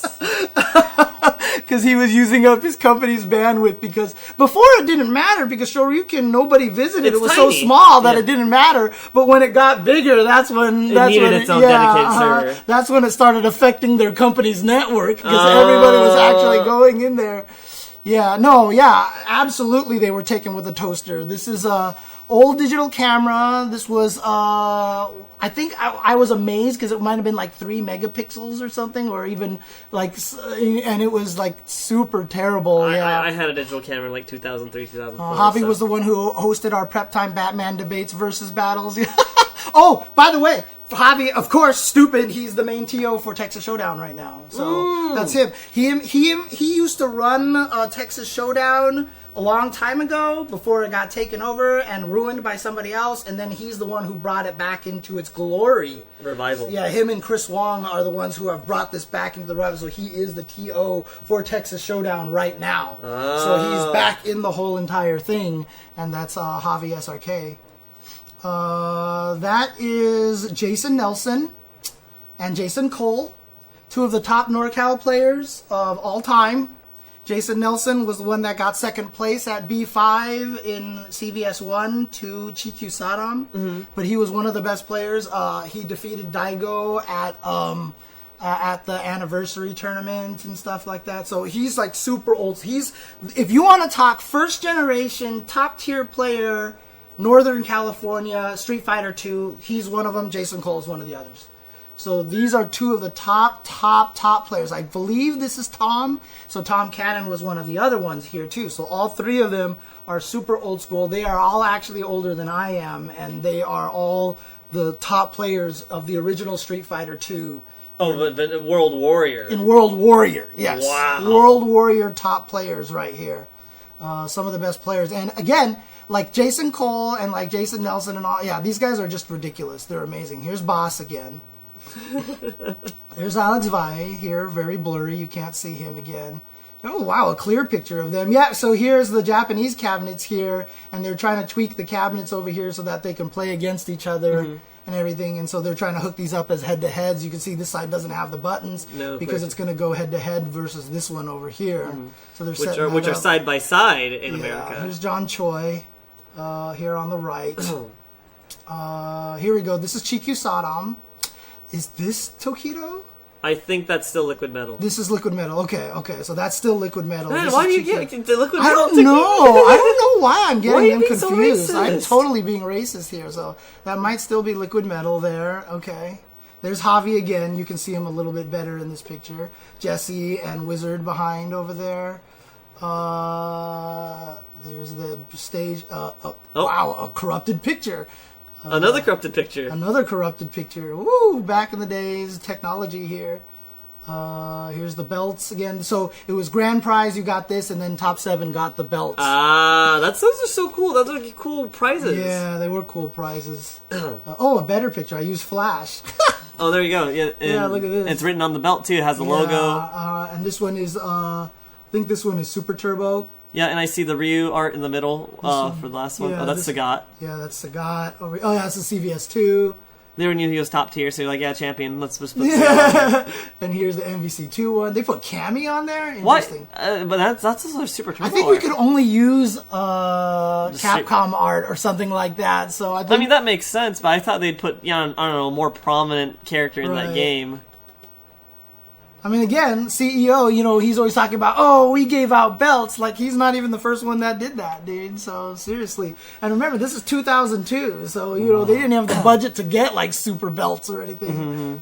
So, here's more pictures of the belts. Okay, James, you take 7,000 pictures of the belts. Here's these X-Arcade joysticks. Or, no, machines? No, I think these are X-Arcade joysticks. And zoom and enhance. I think they are sticks. I think those are sticks. These are sticks. Look, arcade accurate sticks. These weren't very good. For PS2 and Xbox. They were not very good. That is more about what I want to talk about. Yeah, wait, I remember these. These are pieces of shit. Yes, these are not these had both sticks on the same. Yeah, this is an absolute piece of shit. They still make these. Yes. And they're still garbage. Yes, they are not very good sticks. And here we go, people playing on the X-Arcade stick. Here you go. Bring home the arcade experience at home. It's very uncomfortable. Yeah, and they were garbage. They were not very good sticks. I can say that now because I don't think they're in business anymore. I think that's Justin there. And there's shirts, Jason DeHarris. Named shirts by Derek Daniels because whenever he got mad and lost the game, he would rip his shirts. Really? Yeah, so he just became known as Shirts. Poor guy. He also helped work on God of War and all that stuff like that. Oh, same company. Yes, he's still in the gaming industry and everything like that, doing all sorts of cool things there. Here's Joey. Here's John Choi. Here is Shirts again, and Justin off to the side wearing a funny little Homer shirt here. Let me grab a better capture of this because they're off screen. So let me do this. So obviously the ratio of this one is a little bit different here. So let's do that. So there you go. Now you can see the whole thing here. Wow. This is Kim 1234, I believe. It's so hard to tell because it's so dark. It might not be him. Who works at Capcom right now. Oh. I think that's him. Oh, there's Mike Watson. You can barely see him. It's so dark. It's so dark. These are all low light. Cameras were terrible in low light before. You needed to use flash. Yep. Yeah, so there's Watson there. Oh, you can't even see. So here's the top 8. George Fed versus GQ. Yep, George Fed versus GQ. Sage versus Brian Tyson. And see how, like, on the Japanese versus American, we were playing over here, but when we had, like, American versus American, they were playing over here. Interesting. They had the candy caps just for Japanese players. Yeah, so interesting. Japanese versus Japanese, Nuki versus Liquid Metal. That's actually really, really cool. I've never seen a head-to-head of American cab versus Japanese cab. I thought it was going to be still Japanese cab, just with American buttons or something. Yeah, and here you go. There's Liquid Metal and Sage over here. Here's a picture of all the players here. This is Alex Vai here. Here's Nuki, John Choi, Boss. Here's APOC. Everybody wore those Chiku. button-ups. Everyone wore those button-ups. That was during the time, yes. Chikyu's right here, and this is Danny Leong from the Vegas scene. Mm-hmm. So these are the top 8, I believe, for CVS 2 or something. Wow. But here they all are over here. 18 years ago. Yep. All these guys still playing these games, dude. Oh, Jason Cole is back here. Oh, yeah, of course. Let's see. Oh, super blurry photo. God, what's my problem here? I can't take pictures. This is a guy who was named George G, something like that. But he was a Family Fun Third Strike CVS 2 player who was amazing at P-Groove. He was the best P-Groove player that we had. P-Groove's ass, isn't it? Yes. And so he was very famous for being the best P-Groove player out of everybody. Wow. And he got top 8. Here's Campbell. Oh, he got top 8. Yeah, he got top 8. So there's Campbell Bucktooth Tran again. Oh, actually, that what's his name? His name was Rex, I think it was. Yeah, not as well known. Here's Sean Ingram. This is Cali Sean, the guy that I talked about who drove the truck and who had the GoFundMes and all that stuff recently. Yeah, wow. Yeah, so there he is, Rob Ingram. I always joke that he was part of Vi's Backstreet Boy Club. It was him and Don Snedden. Vi would come into every tournament with those two flanking behind him. They are the boy band. And then the 3 of them would just beat everybody up. Vi would take first place, take everyone's money, and leave. Like, he actually wasn't a community guy. He just came in, took everyone's money, and left. I heard that's how things were back in the days. He was more of a, here to get my money, I'm out of your buy. Mm-hmm. Yeah. And so the fact that he is where he is now is one of the reasons why I support him so much, and I'm really proud of him, where he's gone with all this. He had his character change arc. Yeah. With Street Fighter 4, I heard, right? This is J.R. Rodriguez, a.k.a. Pikachu Akuma. Oh, that's Pikachu Akuma. It's Pikachu Akuma, yeah, the infamous Raging Demon guy who loves to do all the Raging Demons and things. I remember watching Pikachu. Geo, thank you, Gunter. Geo was the name of that guy.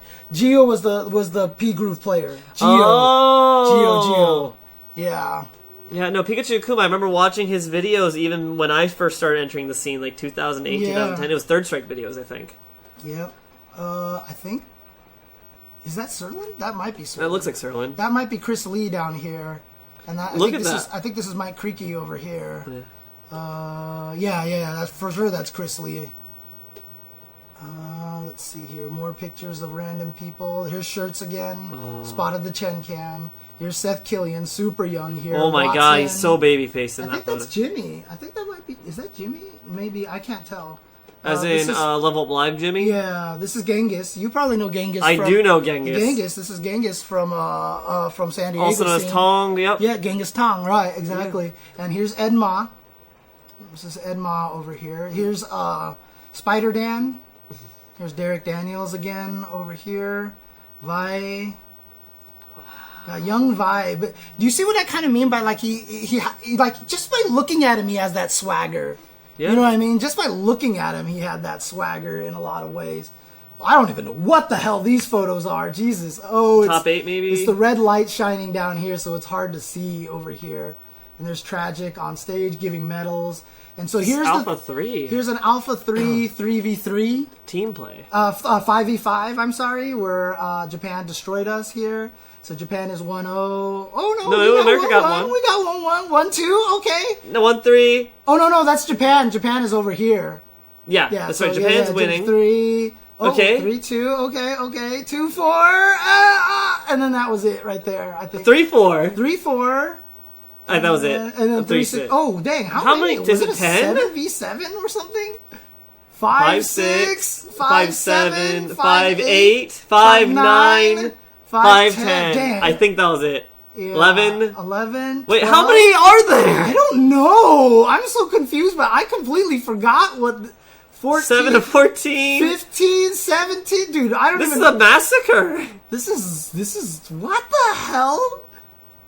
It looks like that was it. 18, Yeah, maybe? I guess it was 18. Jesus. 7 to 18. Oh That's my so gosh. crazy.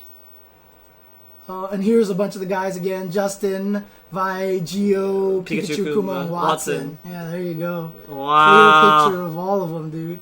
But look at the, see what I mean? It's like everywhere Vi goes, it looks like he already commands the room. He's the leader of the group. Yeah, everywhere he goes, it just looks like he commands the room. This was a bunch of the early women of the FGC over here. Here's a bunch of the players.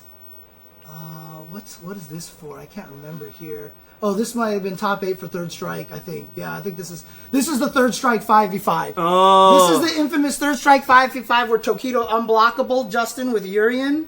And most of the people in the audience didn't know about the unblockable, which is why you hear in the audience, we're all going, whoa! Because Justin keeps getting hit, and we're not sure why he's getting hit. And you find out later it's Yeah, unblockable. we find out later it's a blockable, and this was still when Watson was using he was using Sorai Rengeki. We did not know about how powerful Ganejin was. Really? And I think it was Mester who came here and Ganejin'd all of us to death, and all of us were like, oh my god, you can do this with Ganejin? Because we thought Ganejin was amazing in Street Fighter 3 New Generations, and it kept getting nerfed, and so we thought it sucked by the time it got to Third Strike. It was still dumb. But it turned out to still the best. Pretty much still the best. So, but this one was a slaughter. I think we get one game in there or something. 3-1, 3-2, 6-2, 7-2, 8-2, 9-2. 10. Oh, that's right. We counted each game. So when it was 18, I think it was like we're counting each game. Like that each we're win, not a set. Not a set. So that should be 11. So I think we're going 3 out of 5 on everybody.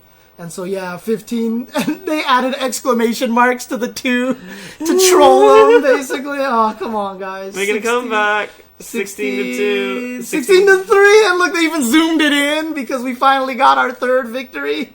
Oh, that's so funny. My God, 17. Yeah, 18 to 3, 19, 20, 21 to 3. And I think that was it right there. Jeez. So we got, and that's ST. Yeah, so here's ST. And this was one of the big ones because this was one of the first times. So Nuki versus Jason Nelson. Jason Nelson, the guy that I was talking about. Watson versus Cole. Jumpsuit Jesse. That's Jesse Cardenas, the Fei Long player. Uh-huh. Shirts, like I said, was one of the top Dhalsim players at the time. APOC versus Mester. Mike Watson versus Choi. But this was a big deal because Grand Finals was... Oh, there's Jaha, by the way. Jaha and Flipmane, 2 super old school players from the fighting game community. Oh, there they are. Look at them. Look at them looking hardcore. Wow. And the crazy thing is Jaha is more ripped now than he was even back then. Even dude. more ripped than in that He time. is ridiculous right now, dude. He is ridiculous. There's a bunch of people watching. And then Grand Finals came down to Nuki versus Jason Cole. So Grand Finals was Nuki versus Jason Cole, and Jason Cole, Grand Finals. Is Jason Cole also his Afro Cole? Yeah, Afro Okay. Cole. That's Afro Cole, and he ended up taking the tournament. It was one of the biggest American wins at the time. We actually beat Nuki. And we didn't realize how broken Chun-Li was either, and Nuki would play Chun-Li. Yeah, in the I'm actually familiar with Nuki. Yeah. There he is. Jason Cole with his belt. And so here's CVS2, Boss Chan Choi, Liquid Metal, Vi, Nuki versus Ken, Tokido, legit this time, versus Ino, Boss versus Ino, Nuki versus Liquid Metal, Nuki versus Ino. I don't know why they keep putting that face there. Alex Vi versus a player named Ken. That was the name of the player. Tokido versus John Choi, Boss versus Ken, Tokido Liquid Metal. And this is one of my favorite photos that I've ever taken at an Evo over here. Oh, they called him RC Tokido because he was one of the best at roll canceling at the time. So we called him RC Tokido because he was roll canceling all day. And then eventually, yep, this is grand finals. There's Tokido. There's Tokido fighting Onuki over here. So there you can see them over there. And so there's this very famous Baiken player video where after the Baiken player wins, he does this thing like he wins, he's playing, he wins around, he goes... He's like, would clap on his hand. Like, he would actually, like, smack the top of his hand and then do this thing with his other hand like he was, like, super badass, right? So Tokido actually wanted to make fun of that guy. And so when he won CVS2, he did the pose on stage. Oh! This was the first Tokido pose. That's the first Tokido pose. He's the first Tokido pose, and Nuki rolls his head back as he loses. And I just happened to get this picture. This is one of my favorite pictures that I've ever taken because it's so great. Because it's right when Nuki loses and Tokido in 2002 winning his first Evo. He already had so much flair. But look how Tokido looks already. He looks kind of like Liquid Metalish in there. I don't know, man. I think you're being racist. I think you're being racist, James. I don't know. Maybe it's just because I'm half Japanese. I can understand. I can see. I don't know. I can tell the difference between Japanese people a little better. I don't know. Here's Tokido. That looks like Tokido. There you go. There's Tokido winning right there. Yeah. Wow. The old picture of him, and then MVC2 Combo Fiend versus Rodolfo. Rodolfo part of the. I think he was part of the Northwest scene. But Combo Fiend, again, he was one of the best players that we had. He was one of the premier Iron Man team players in MVC2. Genghis versus Nestor. Sin versus Ratana. Did they both play MSP? I don't remember now. Justin Wong versus Clockwork. And this was at UCLA, and we were running late. And so eventually, this top 8 became one game. Oh. We had to play one game because UCLA was trying to kick us out. That's so interesting. You had to have a rule change in the middle of the tournament. Yeah, sometimes it's had to happen. It just that was how things were back then. Yep. So Combo Fiend versus Genghis, Ratana versus Clockwork, Sin versus Justin Sin. So Combo Fiend was like the best player of Team Run, which was himself, Sin, Chaotic Blue. God, I gotta remember everybody's name here. Shoot, ID was part of the team. Saif was part of the team. Whole bunch of people were on there, and they were a little SoCal team that were all very, very strong. Sin was one of them. So when they used to run CVS2 tournaments at Southern Hills Golfland, it was always consistently Vi was first, Visant was second, and I was third. Like, every week, it was us three, top three, top three, top three. Then Sin started showing up and ejected me out of the top 3. I always got 4th place after that. Really? And Sin was always getting 3rd place there because I could not beat his Yamazaki. I only beat him one time because he had an execution error that I had to take advantage of. Hey, man, you gotta take advantage of those. Yeah, and even afterwards, I was like, I'm sorry. And he's like, you have to do what you have to do. So, exactly. Yeah. So Combo Fiend versus Nestor, Clockwork versus Sin, Rodolfo versus Justin, Combo Fiend versus Sin, Combo Fiend Rodolfo, Justin Rodolfo, and then Justin ends up taking it. And yeah, we are not all happy here. We are tired. Exhausting. And there's Justin with his belt. Is he wearing a Burger King hat? He is wearing a Burger King hat. Yeah, someone got him a Burger King hat for this. Jeez. It's the king. Is this your king? Is this your king?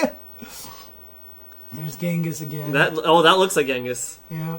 Man, someone please, can you send me that picture of Justin with the crown so I can tweet that out later? Is this your king?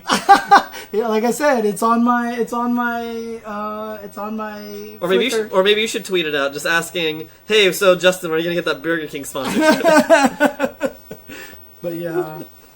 But there you go. That was all that. So you can see here how everything is about the arcade. It was all on arcade machines, even on the top 8. We had the arcade cabinets on the screen and everything like that. So you can imagine when we decided to make the transition from arcade to consoles, how much everybody was angry about it. So the question I had was, obviously not everything got a perfect console port or whatever. Were you forced to play on imperfect ports, or did you mainly just switch things like, say, CVS 2 and Marvel 2 were on Dreamcast because they were perfect? So that was the nice thing, was that when CVS 2 and MVC 2 came out, the Dreamcast ports were perfect. Yeah. The only thing that we had to do was make sure you couldn't pick any of the Secret home bosses. characters, right? Like, you couldn't pick Orochi Ori, you couldn't pick Evil Ryu. And you weren't allowed to pick God Rugal or Shinakuma. Yeah, exactly. For example, you weren't able to play those characters. But outside of that, at least those are accurate. But that is where we had to find the best version of Super Turbo that we could. Ended up with the PS1 version that was like not accurate and was terrible. And that was the one that DSP got really high in and beat like Watson. That was that port. Yeah. I've heard that story countless times. I didn't know what port it was. Yeah, so DSP beat Watson in that one because things that worked at home, Watson did with Balrog, didn't work on that version, and so he was like really, really mad. And it was kind of bringing your own controller, but the other thing that they did was that they provided, they got a company to make a bunch of controllers for us, if I'm not mistaken. Was it 2003 that they did that? I love Jasmine. Jasmine is such a sweetheart. She is so cute. Oh my gosh. Was it 2003? I wish you guys were able to pet Jasmine right now because she is so adorable. Yeah, let me see these. These are 2003. This was at Cal Poly. I'm trying to see this. I'll save the Cal Poly stories for maybe next time or something. Yeah, because we're playing half on half at this one. Oh so my god, so many people who sit on the floor. Oh, yeah. I do see some of the pad. Oh yeah. So some people did get good at pad. I think it was 2004 that we finally had those joysticks. Let me see here. Evo. Rare footage of Daigo actually angry. Yeah. You know, because I do remember those were on CRTs, so I knew that was on a console. Right. What, were you guys playing on Anniversary for Third Strike? We might have been playing on Anniversary Edition, yeah. Wow, that one wasn't even arcade perfect either. Nope. That's why a lot of the top players didn't even come. Ah, yes. Here we go. Here's a photo of it. So in 2004 was the main year we decided to make the switch.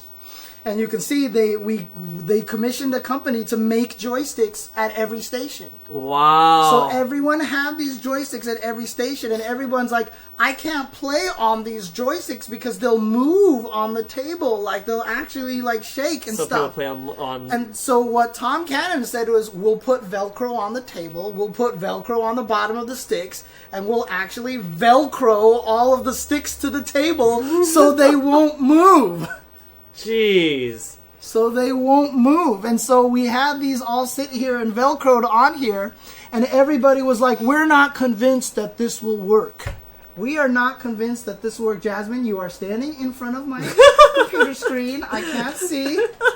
Please move so I can actually pull out some more old documents over here. The sacred texts, the tomes. Right. And this is when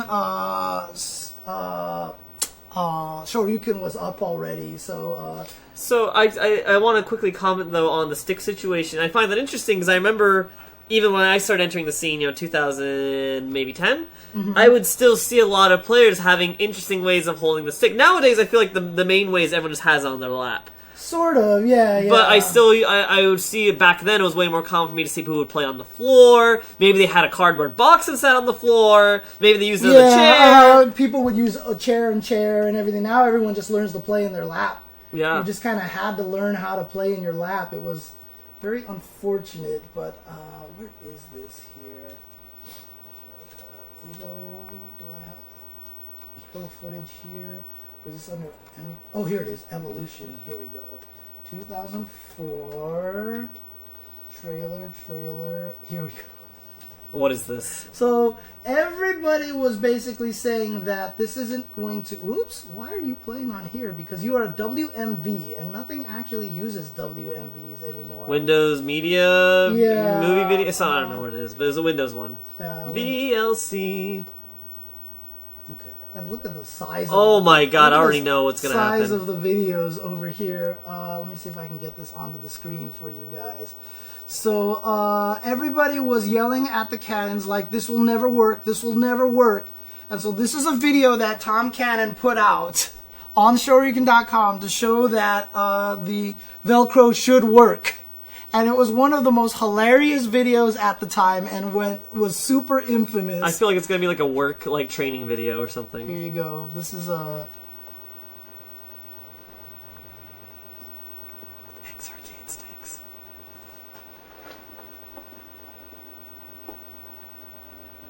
You have to move the entire table. Just gotta keep watching this.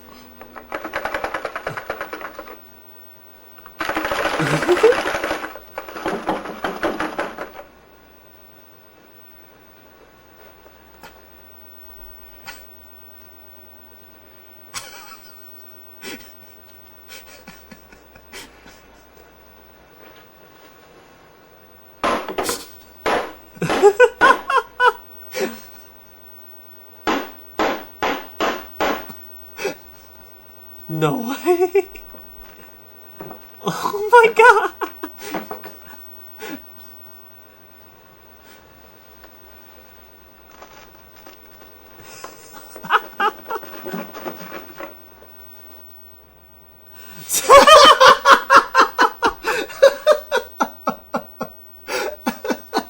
All right. There you go. All right. So that was an old video that Tom Cannon put out to try to convince everyone that the Velcro should work just fine. Mm-hmm. But here's the thing, though. I mean, honestly, it wasn't enough. I cannot tell you how much pushback there still was during this time, and how angry everybody still was, and how much people did not want to come to, this was seriously one of the years where everyone's boycotting EVO. Never coming back. Never coming back. They're ruining the integrity of fighting games forever by going to console. It will never be the same. The winner of this EVO is not even going to be remotely legit.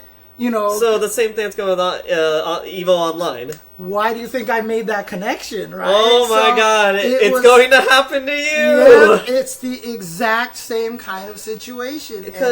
I was just going to say, that's something I've actually thought about. Maybe someday in the future we're going to have both a local EVO event, and we might actually have an online EVO tournament. We could still, we might actually get to the point where we have both. Yeah, and I mean, even Wizard even said that on Twitter. He's like, if it's enjoyable, maybe we'll keep doing EVO online for weeks leading up to EVO or something like that, you know? And the issue is right now, or, maybe it's only certain games it's viable. Right. But I feel like eventually we're going to get to that point where all games are going to have a standard where they're all going to be viable. Yeah. And you're going to be able to play them online, tournament. And that's just a crazy concept for me to think about right now. And that's just the way it's going to be. And yeah, obviously, there's probably not going to be any sort of nowadays with all of the armchair warriors, if people saw the video nowadays, they'd be like, this doesn't count because if you lift it, you have to make sure the table doesn't move and we can see that. But the way that it, now the way everyone dissects every video, you edited the front and back out. We don't know the whole story, what if it all fell apart 2 seconds after you took the video? Exactly. Yeah. But that's what it was back then. So that's the situation. But again, that transition to console was so fought against. And even to this day, like I said, Third Strike players won't accept any versions. Even the 30th anniversary one is still not good enough. Hard for people to accept. Yeah. Third Strike players have been the most fussy about it, because they're kind of like the Super Turbo crew. We just never managed to get a good version, an accurate version. Super Turbo was kind of the same way. The most accurate version I think was 3DO or some shit like that, right? That was an actual port of Super Turbo, and I mean, I don't know if you're counting HDR. Yeah, HDR. I mean, no one wanted to play with the ugly backgrounds. That was the thing. You couldn't change the background. You could change back the sprites, yeah. Yeah, you could change the sprites back, but the backgrounds had to be... I never understood that, why you couldn't choose both. You could make any combination of the two. I don't know, it was always so weird to me. For some reason, just decided not to include the original backgrounds in there. The game looks weird that way. Yeah. But, again, people have to understand just how much fight there was for the consoles and how much, even today, people wouldn't consider a lot of that stuff legit. I mean, that's going to be the same for any subject, not even just FGC. There's always going to be people who are going to push back change, say that either there's a valid reason, sometimes there's not. Right. Just like, I don't like this isn't the way it's supposed to be. Yes. It's not the way I used to play it, therefore I don't want it. That is largely where it comes from, and that's why, like, I was talking to people, in fact, on the other podcast that I do with, like, Tubaware and Ebonic Play, you know, he was yelling at Watson and Vi for the things that they said, and I was like, dude, that's just how it is, you know? We're all, like, because the funny thing is, when I sit here and say stuff like, I think Tomo would be just as good now as, everyone's like, oh, it's because you think your generation's the best. Most people who poo-poo the older generations are doing the same thing. It's because they think their generation just happens to be better. I mean, because the thing about it is, you know, 10 years from now, when Sonic Fox maybe has kind of sort of retired or they start getting beaten by other players, everyone's going to be like, oh, this person's way better than Sonic Fox ever was, you know, and then everyone's going to be like, you don't know, back in the day Sonic Fox was winning 7 different games and da-da-da-da, you know, and like, we're going to get these arguments until the end of time. Literally till the end of time. What is interesting to me to think about is always going to be, you know, seeing the new generation. Sonic Fox started playing when he was, you know, young. I think he was playing because his older brother was playing or something. His older brother is one of the top. I'm sorry, their older brother is one of the top DOA players. Oh, I apologize. You're right. Quiggle. Yes. And so basically, they were training Sonic Fox. He was training Sonic Fox since they were a kid. I remember Sonic Fox. I think they used to play MK. Dead or Alive. DOA, okay. Yeah, Dead or Alive and MK eventually. And so, yeah, Jordan LeBron, that's going to happen at this point. It's going to keep happening. People don't realize that Vi at one point in time was the Tekken national champion. He was the best MVC2 player we had in the West Coast at one point in time. He was that guy. He was... So I always say he was Justin Wong before Justin Wong, and then there was Justin Wong, and then after Justin Wong, that's where it starts getting a little murky and blurry. We've had Sonic Fox, we have Punk, we have all these big names, and you know who's going to be next. Yeah. And what's really interesting is I don't remember. Do you remember Noah the Prodigy? Of course, yeah. You know, he was playing since he was what, 9, 10? Yeah, he was the CVS. He was the MVC3 player who eventually Chris G had to eliminate, and everyone booed him. Yeah, and he also played a little bit of Super. Yeah. But so recently, I played in an online tournament, and he was in it. Yeah. And it was really funny. It's so weird. He's like 18, 19 now. Yeah, I'm like, oh my god! I remember when he came by. I was 16 and he was like 9. The only reason why I wasn't as surprised as everyone else is because way back then I got him added onto my Facebook as a friend.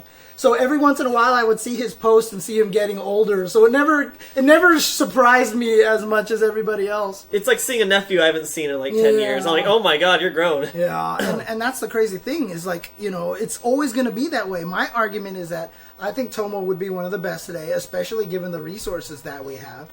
Would he be better than Punk or NuckleDu or whatever like that? Maybe. I don't know. They'd probably be all around the same level. But you have to understand, Tomo was he was a prodigy back there. Like, speaking of prodigy, like, he was literally a prodigy. So, I mean, that's the argument to be made, is with the technology we have, all the resources we have, we can close that gap significantly between, I guess we could say, talent, right? Between talent and people who don't have that talent. Right. But what you're saying is, no, Tomo also has that talent. Oh, 100%. Yeah. 100%. It's not even a question. And, you know, all the people who are arguing about it, every time I say this, I'm like, fighting games are different nowadays. And everyone's like, you're just old, James. You just don't understand the games how they are. I'm like, no, they're different. The old games were all played to the heart. The new games are all played for the mind, right? And, you know, everyone's like, you're just old, James. And then Daigo said it. He said it in one of the translation videos. He's like, oh, yeah, these days, old games were about decision-making and the speed of decision-making. Now, fighting games that are made today are about, you know, memorizing a lot of situations, like knowledge. He's like, Nuki could be a good player today, but he's lazy and he doesn't want to study, so he can't be good at today's game. He can't keep up, right? And then, you know, when I was arguing to Tubaware about it, I was like, you have games for the heart, you have games for the mind. He's like, no, there's no difference. Like, it's just... And I was like, look what happened when one of the games that I've said is the biggest game of the heart, Samurai Showdown, came out. And what was top 8? All old school heart players. All old school heart players. So the games are different. If you make a heart game, the heart players will win. If you make a mind game, the mind players will win. It's a game where stuff like frame data and stuff weren't as important. They're still obviously there. Yeah, But the entire game or the meta didn't revolve around frame data. Right. Yeah. And a lot of people do bring up that Infiltration ended up winning, and Infiltration is very much a science kind of mind player, but he was also one of the perfect marriages between heart and mind, which is why he was one of the strongest players, because he was so good at both aspects of it. So he was the perfect transition point between the two. But it still favored a lot of those, because if what we say about heart versus mind is true, then Vi, Justin, all those guys would not have made top 8 at Samurai Showdown. They would have lost to all those mind players out there, right? So... But that's just the way it works. That's the way fighting games are these days. The way people have always said to me, they're like, oh, but you know what? You have to make all these crazy reads and call-outs in Street Fighter V as well, right? And so the example I always bring up is the situation that Eli showed me where Rob, Zaffarino with Sagat V-reversaled Rob TV. Rob TV blocked it, and then Zaffarino came out with a medium uppercut with... made that read. Made that read and beat was it Crouch Rob Short? TV's crouching medium kick. Okay. And everyone's like, see? It's just as much heart, right? And I was like, no, it's not heart. That's a hard situation. Because basically, why... If I had to... You don't know anything about fighting games, okay?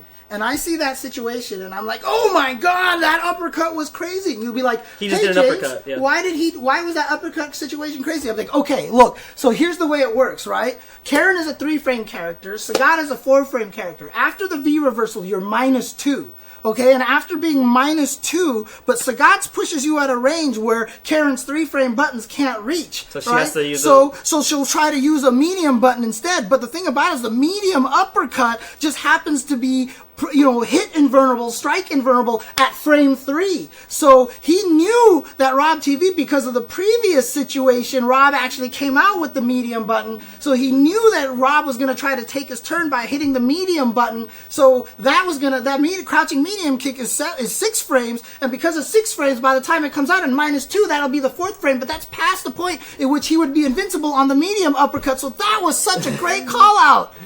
And by that point, you're just like, I have no idea anything you said, right? And so that's the point. It is heart, but it requires so much information beforehand. It is very much, it's a heart situation deeply rooted in mind. Yes, exactly. Whereas in a lot of the older games, it's just heart. It's like, ping! Oh, let me just do the uppercut over here. And then make a guess, yeah. Do you remember at Frosty Faustings this year when Score did the deflect against, I think it was Didymokov, when he had no life, and it was just the one moment where he was like, deflect into SS. There's no, why did he do that there? Because he felt like it. Because he just was like, that was the time to do it. It's just so satisfying.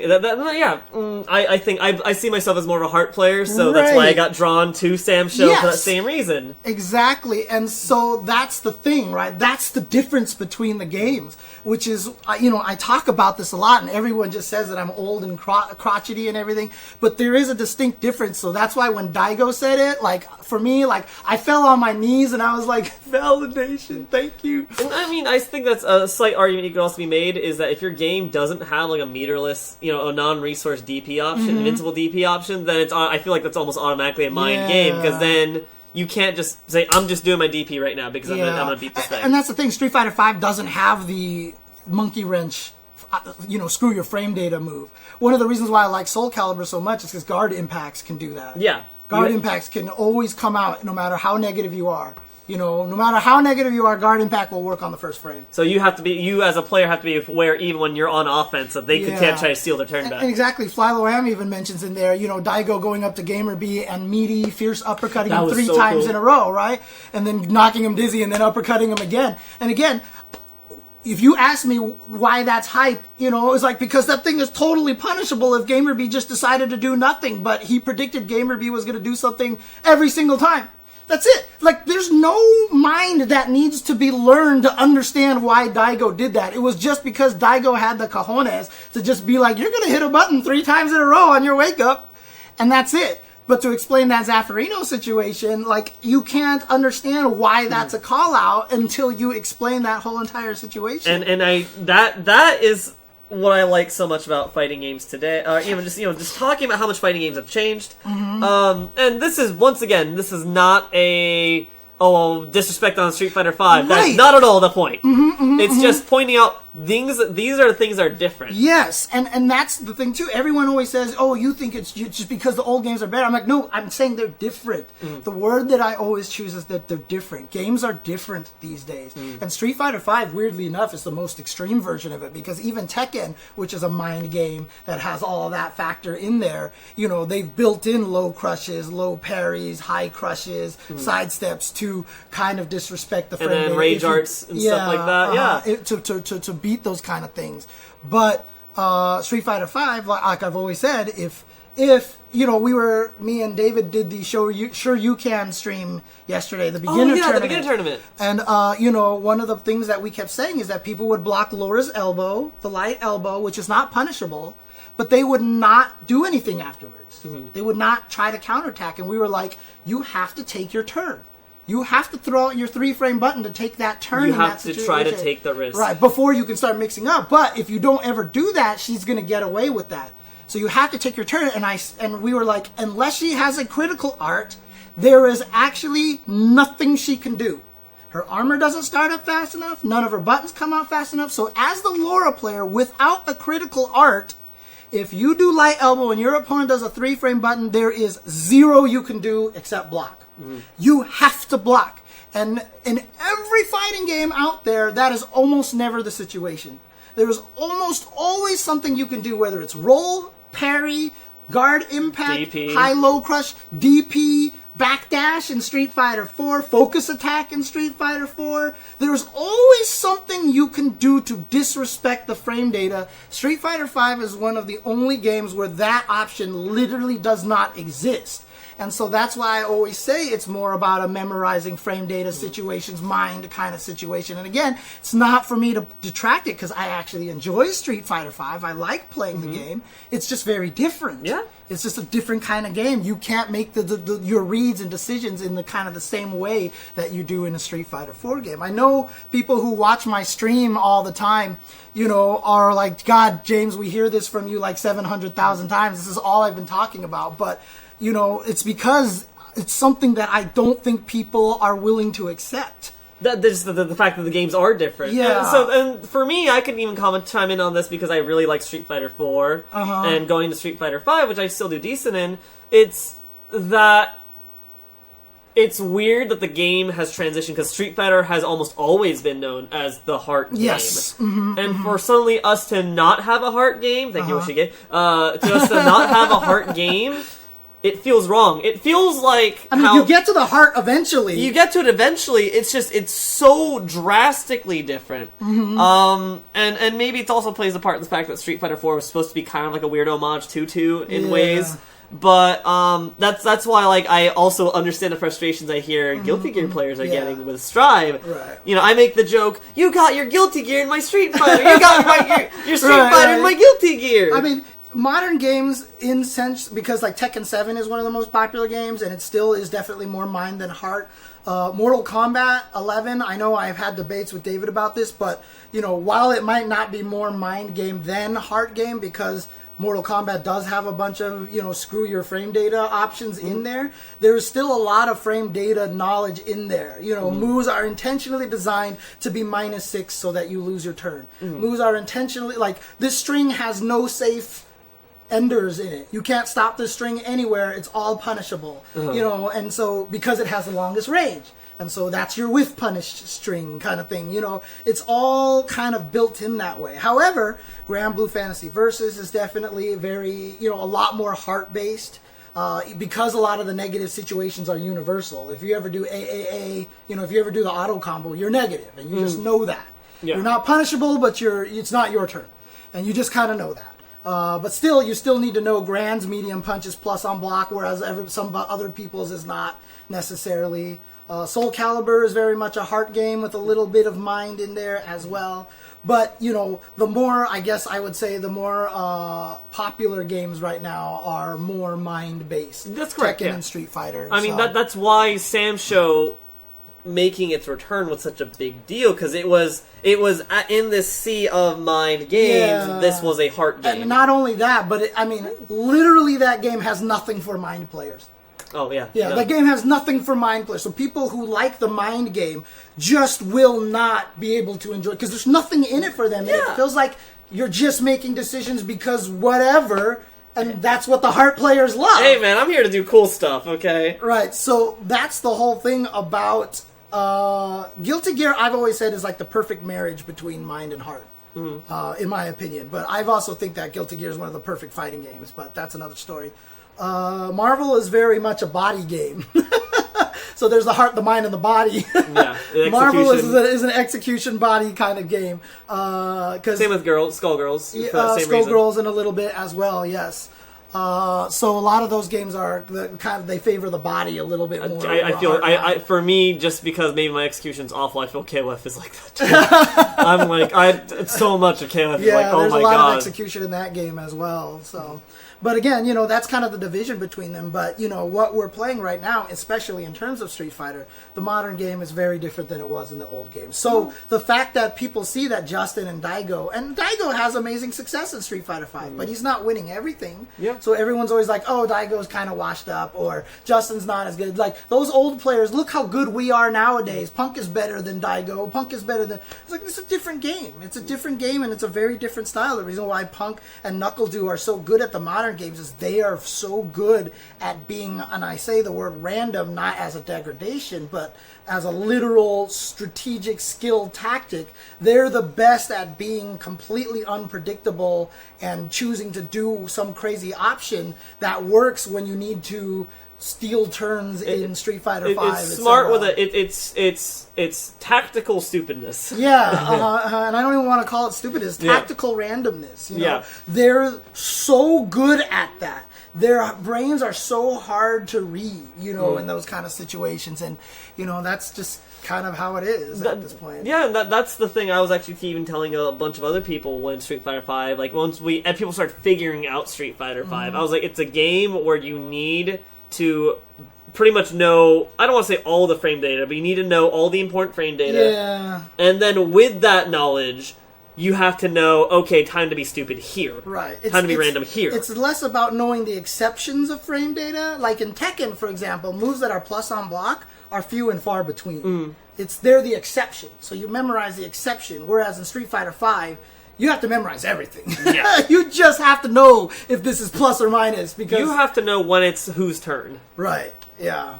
And so that's always kind of the tricky thing about it. And again, there's nothing wrong with either way. But, it's interesting that I have this viewpoint, and I had a player on my stream one time. He's like, I can't get Street Fighter V. I don't understand Street Fighter V. And I'm like, what's your issues with it? And he's like, he started describing me to the issues, right? And I was like, oh, you're a heart player. Street Fighter V's not made for you. And I was like, you should try Samurai Showdown. He's like, oh, well, I can't really afford that right now. I was like, fine. I just bought him Samurai Showdown. Because he's a loyal subscriber on my stream for a long time. I just bought him Samurai Showdown.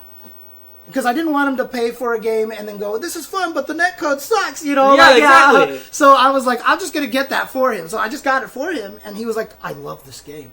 Yeah. I love this game. And so, the fact that I can peg the kind of player you are and know if you're going to like this game or not shows that I kind of know what I'm talking about in the situation. So I mean, you remember last year when Sam's Show came out, I was so excited, not just because obviously I like the game, but it was so interesting going to locals where Sam's Show is being played, and I'm seeing all these old faces come out of nowhere saying, I haven't played it, I haven't been part of the scene in like 5 years. Dude, I came back to play this game, they're loving it. And I'm like, is this the game old school players Yeah. were waiting for? And it sucks that I have to say this. Like, old people like Andy OCR. And he's killing it. And he's Yeah, killing I know. it. He's not old, dude. He's not old. He was a street. He's an 09er, man. These people are veterans now. Ugh. I have not tried the Neo Geo collection yet. Honestly, I don't really have much interest in going back for that old collection because the only old Sam show I still even sort of play was 5 Special. Yeah. And yeah, it's just right now, actually, because of quarantine stuff, I'm not playing as much online fighting games. But I have been playing a little bit more Street Fighter 5 again. But yeah, I mean, that's the whole thing, right? So, you know, it's very different. I know we've veered off topic completely from the old stuff, but, you know, going back to that, that's why. So a lot of people say, you know, well, if we had the resources today and all that stuff like that, the people today, like Punk and all those guys, would be able to beat the Watsons and the Vi's back then and stuff. And I was like, no, because those games were made for heart players. I'm going to go with maybe, because the thing is, here's the other question. I don't know how much those newer players have played much of the older games. I really don't know. So there's a chance, like, I'm going to do the same thing that I'm going to do with Tomo. They're good enough that they're going to be able to do that. But is it going to be like nowadays, like, you know, you just don't see Watson winning a lot of the games. You know, you just don't see Justin winning as much as he used to. Like in Street Fighter 4, he was always in top 8. He was always a threat to win the tournament with Rufus and everything like that. Now in Street Fighter 5, it's harder for him to get there. Now it's different. He's got a family and everything like that. But he had no success until he found the heart character who was Manat. Yeah. And that's what worked for him. So I mean, that's the question, right? It's really, okay, is it that there's newer talent that's just much better and therefore the old players can't keep up? Or is it that we discovered the game is so different that these newer players are now able to make it shine? So here's the thing. I will say that there is absolutely no question that the overall strength of the community is by far better. Oh, absolutely. Without a doubt. Yeah, there's no question. The only argument would be the original Street Fighter 2 time period because of how good everybody was back then, because that was the only fighting game. Yeah. So if you wanted to play a fighting game, which everybody did, everyone played that one, so if you sucked at it, you just had nothing. Yeah, you did play fighting games. And yeah, you either played Street Fighter 2 or you weren't part of the FGC. That was it. And so everybody learned how to get good at those games back in the day. It was kind of crazy. That would probably be the second strongest period of time compared to now, you know. But again, you know, that's just if Punk and those guys went back to go play those games, you know, it was funny because like I talked to Punk one time because someone had the insistence that if Punk went back to play Third Strike, he'd be the best Third Strike player. I told that to Punk one time. I was like, "Hey, Punk, you know, would you be able to play that?" And he was like, "Man, Third Strike seems so random." He's like, that game seems mad random. I don't think random. Yeah, he's like, I don't think I could play that game. That game seems mad random. But see, again, that's kind of based off of the frame data dictates the mind game in Street Fighter V. And Punk understands that mind game so well that he profits in that. Whereas in the old games, yeah, in Third Strike, you just freaking hit buttons. And see if it worked. Because the thing is, if you use the same buttons, they were all parried because you kept using the same timing buttons. So every once in a while, you would throw out a slow-ass heavy kick because it just felt like the thing to do. And then walk into it. Yeah, and they throw off the timing. And so, like, those games are kind of random in a way, you know? But yeah, so I mean, I understand. Basically, there's no set, I guess, logic behind it. It was you could just throw logic out the window. I'm gonna DP right here, or you whatever. Just do whatever you felt like it at the time, and that's happens in Samurai Showdown. There was one time I was playing Olaf, and I was like, he's gonna run forward, and I just hit heavy punch. Yeah, and I just hit heavy slash, and he ran into it, and there was no logic to it. It was just I felt like that was gonna happen. So I mean, real quick, that's actually exactly the reason why I like playing grapplers. Because no matter what game I'm playing, they are still playing a hard game. Yeah, And even in Street Fighter V, probably one of the reasons why you don't enjoy Zangief as much in there is because the post-SPD situation is built off of that knowledge thing. Like, light SPD dash, you can hit a button. Heavy SPD dash, and then you want to... But you're still trying to predict whether they backdash or jump away or do any of these press things a button, like that. Whatever, right? Yeah. So it's just it's a different game, and once again, that's not a disrespect. It's just they're different. And like I said, and even though Street Fighter 4 is more of a heart game than Street Fighter 5, I hated the Vortex because Vortex took away the heart. Vortex took away kind of the heart factor of it, and so as a result, I actually like Street Fighter 5 more than I like Street Fighter 4. But wouldn't you argue? with everything in Street Fighter V almost being a frame trap or like a shimmy situation, that it's just another Vortex situation. Kind of, except in the Vortex situation, like when Akuma knocked you down, at Or least Ibuki, before Ultra, like that, right? It was, that character is going to win. Like, whatever they choose to do is going to be safe. You just had to block in the right direction. In Street Fighter V, when you get knocked down, no matter what option they choose, there is a way to beat it. There is, the only one is if they throw in a meaty and you block. But then if you block it, you're kind of winning in a weird way, you know, because now you're pushing the distance and now you have to play the second guess game. But if they shimmy, you do a low attack, hits them when they walk backwards. If they try to meaty you or throw, you do a late tech. You know, there's always a way to get out of that situation and maybe even potentially punish them because, you know, like I said, you can punish a shimmy. If they try to do a late throw, you can backdash. If they try to do a meaty throw, you can do an EX uppercut or something, you know, like there is ways to punish them for doing that. But in the Vortex situation, if Akuma swept you in those old games and then he jumped or demon flipped, you were just like... Time to guess. And you could not punish Akuma no matter what. You just had to block right, and that was it. And that was kind of frustrating. Just play Marvel, man. Do you think there are any heart characters in Street Fighter V? Yeah. That's the reason why... Geef is one of the ones Manat. That's the reason why Justin got top 8 at Capcom Heart footsies. Because he finally got the heart footsies that he needed. As soon as he went to Manat, you'll remember, as soon as he chose Manat, on commentary I kept saying was, I'm so glad he picked this guy. This is the perfect character for him. Because he never had to play the Street Fighter RPS if he played right. If Justin played his game, the opponent never got in. And so his footsies was, yeah, I'm going to hit heavy punch this time. How many times did he crush counter people with heavy punch? All the time. All the time, and it was never based off of any of the Street Fighter V frame data situation. It was the heart. And so he found the right heart character to blow everybody up with. And I remember that's one thing Justin always talked to me about. He's like, dude, I don't have the execution to like do all... I didn't pick Manat because she had the hard combos. I played her because she had the really good, simple footsies. Right. Mm-hmm. Yeah. I mean, I learned that about Justin. I told this story on another stream, was because when Rufus was getting nerfed over and over and over again, and Justin wasn't winning as much, I said, play Cammy. Because she's got dive kick. She's going to play very similar to Rufus, and she's a better character than Rufus is. And he was like, I don't want to back throw people and memorize 40 different setups.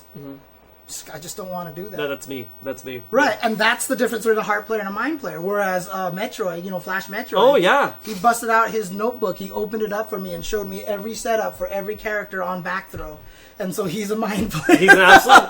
And so I like it when a game... Like, for me, I feel that's what makes a fighting game fun, is if you have enough diversity, not just with characters, but... how you can play the game. Do you want to play it as a heart player? Do you want to play it as a mind player? Do you want to play it as a body player? Right. Give you those options. And you know, Street Fighter V in its 5th season has gotten really good at that. That's kind of why I like it right now. And in fact, it's one of the reasons why I play Lucia, because crouching medium kick and the light burn kick is kind of this weird, ambiguous thing that I'm just annoying people. I'm just trying to annoy people with this. It's not about, hey, it's this frame data situation. I'm just playing footsies, trying to hit you with crouch medium kick and the light burn kick to get you annoyed so you start making mistakes. Yeah. You know, and that's it. So it's a war of attrition right there. Yeah. And so, but yeah, that was the point. Borabir is that Karen, Manat is the hardest, most executed. Yeah, that's the thing. It is funny. Yeah, Manat is arguably one of the most hard at max level. And so that's the thing. Yeah. So that actually, Grinning Oni is actually like, Sako brought out Manat's complexity and Justin minimized it. He said, I'm using bare essential Manat. And it works. And it worked because he never needed to worry about kind of like those crazy comeback situations because he just frustrated the opponents to death. But that's why, to me, Manat was one of the best characters in the game because she gave the body players something to do, a heart player something to do, and you could play her as a mind player if you wanted to. Isn't that something Justin's like almost always been over? Like even CST, he played Claw. He played it's always hard. Poke characters. His execution is never it's because he was trained by Eddie Lee. And that's what Eddie Lee was. Eddie Lee was one of the lamest, most footsie-heavy players ever. So that's why in CVS2 on the West Coast, everyone used N-Groove and just did rushing low jab, because that's what Vi was doing, and he was winning everything, so we were all trying to mimic Vi. RTSD? And then on the East Coast, Eddie Lee was killing everybody. Eggplant. Killing everybody by playing lame Mai, by jumping off the wall and diving away, and Vega stand heavy kicking everyone and running away. And so that's where Justin got his skills from. He learned from Eddie Lee. I didn't know that. Yeah, whereas someone like Combo Fiend was completely trained off of Vi. So one of the things that spurred Combo Fiend on to become one of the best players is that he wanted to beat Vi. He just saw Vi as a huge rival, and he's like, no, I'm going to beat Vi. And eventually he got to the point where he could start beating Vi. But he also learned through him as well, so he had the rushdown method, you know. Wow. And so Justin learned through Eddie Lee, and that's why East Coast for the longest time was known as, you know, the lame players. They were all turtle. They all never did anything. And West Coast was always rushed down and aggressive. It was because of Vi and Eddie Lee. So, that's it. Real quick, because I actually don't know, Ricky, is she from West Coast or East Coast? She is originally from West Coast. Okay. So Bang the Machine, part of Bang the Machine is that, the story is that she was picked as a last-second replacement for a player who couldn't make it to Japan anymore. So she ended up going. She was part of EMP at the time. And then there was like some weird thing that happened because of that. And so Ricky just went to the East Coast to join like the EMP crew over there and lived over there for a while. And then she was known as East Coast, so that when Vi was the best at MVC2, when Ricky came to Southern Hills Golfland to play against Vi, it was a clash between East Coast and West Coast. Even though it wasn't really. And West Coast won everything, but Ricky won that tournament. And it was the start of like, wait a second, what is happening here? Because Ricky wasn't even East Coast's best. It was Justin Wong. And we had Duck Doe here, and then Duck Doe and Justin eventually clashed at B4, and Justin won that one. Or was it B5 they clashed? I think it was B5. It was B5 they eventually clashed. Justin won that one, and that's kind of started the East Coast dominance period of time as well. So I've met DSP before at EVO. I've had conversations with him before, so very strange fellow. DSP. But yeah, I mean that's like that's the way it works there. So that's the thing. I mean Midwest and Texas were never quite. It was always the same. New York and Los Angeles were always going to be the biggest scenes. They were always the biggest scenes. I would argue it was only more recently where they've become not just. Oh yeah, that's right. Mike took the spot from Ricky. That's right. But Ricky made the team naturally. That's right. But that's right. Ricky wasn't originally on the MVC2 team, but she had to practice MVC2. That's what it was. They put her on the MVC2 team, so they had to train her to play MVC2. Really? Yeah, so that she could actually win in that situation. Because Eddie Lee was supposed to be the one that was on the team, and he was supposed to be the one to do MVC2. But then at the last second, we weren't sure if Eddie Lee could make it, so they replaced him, and then drama, dude. I drama never all knew over that. the place. Okay. You gotta pet your cat. Exactly. Hi, Jasmine. Hey, Jasmine. Jasmine, headbutt. Oh, Good girl. she's so cute. What a great cat. Yeah. Jasmine's great. But okay. No, Mike Watson. Yeah. So again, the Bang the Machine story is that they didn't think Eddie Lee could make it, so Mike Watson said, "Fine, I'll go," and he even like paid for his own way there. Then Eddie Lee showed up to Japan on his own. He's like, "I can do it. I can be on the team." And Mike Watson trained for MVC2 as well, and he's like, "I can't give up the spot." And so like all this drama happened, and that's a whole. And you have to watch Bang the Machine to see how that turned out. So I am curious. I don't know what that means. I don't know what that is either. StreetFighterOnline.com. I don't even know what that is. I don't know anything about that.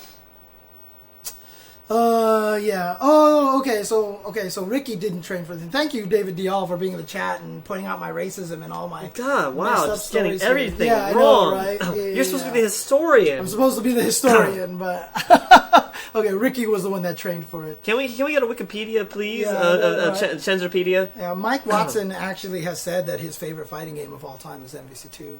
Really? Yeah, he loves that For game some reason, so I always much. assumed he was maybe an ST guy. Yeah, I mean, he loves ST, Uh-huh. but MVC2 for him is one of the funnest ones. And, he was always a Blackheart player. He was Team Blackheart. But the problem is Blackheart eventually found out that he sucked because he's super good. Team Blackheart is really good, but he can't beat Cable because of a bug? Not really a bug. Was it Air Hyper Viper? Or? So Blackheart, the way that he dashed was he teleported as goo on the ground, and he had a fixed distance in which he dashed. Everybody else, when you dash, you had a fixed distance when you dash, but if you held back, you could block in the middle of that dash. He couldn't. He couldn't. So, the problem is when you triggered the flying screen in Marvel 2, which is when you finish an air combo or do a move, and your character automatically scrolls over. They fall over there, the new character dashes in. Right? If you ever did that, not in the corner to Cable, and you knocked him across the screen, Blackheart had to dash in with that animation, and he could get Air Hyper Viper beamed. As a punish. As a punish. For hitting you and doing that, he could get Air Hyper Viper beamed. And so, basically, Cable erased Blackheart. Unless Blackheart could do the combo in the corner, then it wouldn't happen. But that's just the way it happened. So. Once again, it was a counter pick by accidental design or just by coincidence. Yeah. I mean, that's just the way old games worked, and there was no patches, so there's nothing you could do. That's just how the game was. Yeah, and so one of Blackheart's best supers was the one where the column shoots up and all the demons fly out. The demon pillar. Yeah. Yeah, pow, pow, pow, pow, pow, pow, and the last hits the guy, flying screen. You weren't allowed to do that against Cable. If you ever did that and you weren't in the corner, Cable killed you.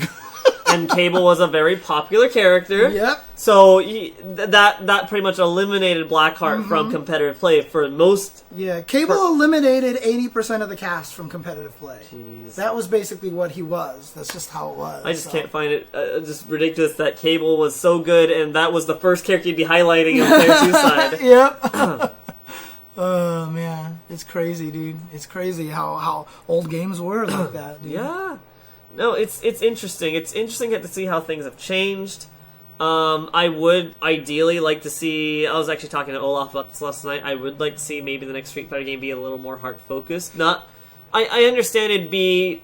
We'd have the same issue we have with Street Fighter 4 players going to Street Fighter 5. Yep. Street Fighter 5 players are going to get mad, saying, What the hell is this game? It's so different. Just make it like... random. It's so random. I'm like, dude, I would like it if they basically went on a system, because Street Fighter 3 was so different from 2, and 4 was supposed to be more like 2. Right. That then every odd number game is basically a radically different Street Fighter, and then every even number game is to be more traditional Street Fighter. My argument is I want Street Fighter 6 to be 3. I want it to bring back parries. You want it to bring back parries? And I don't like parries.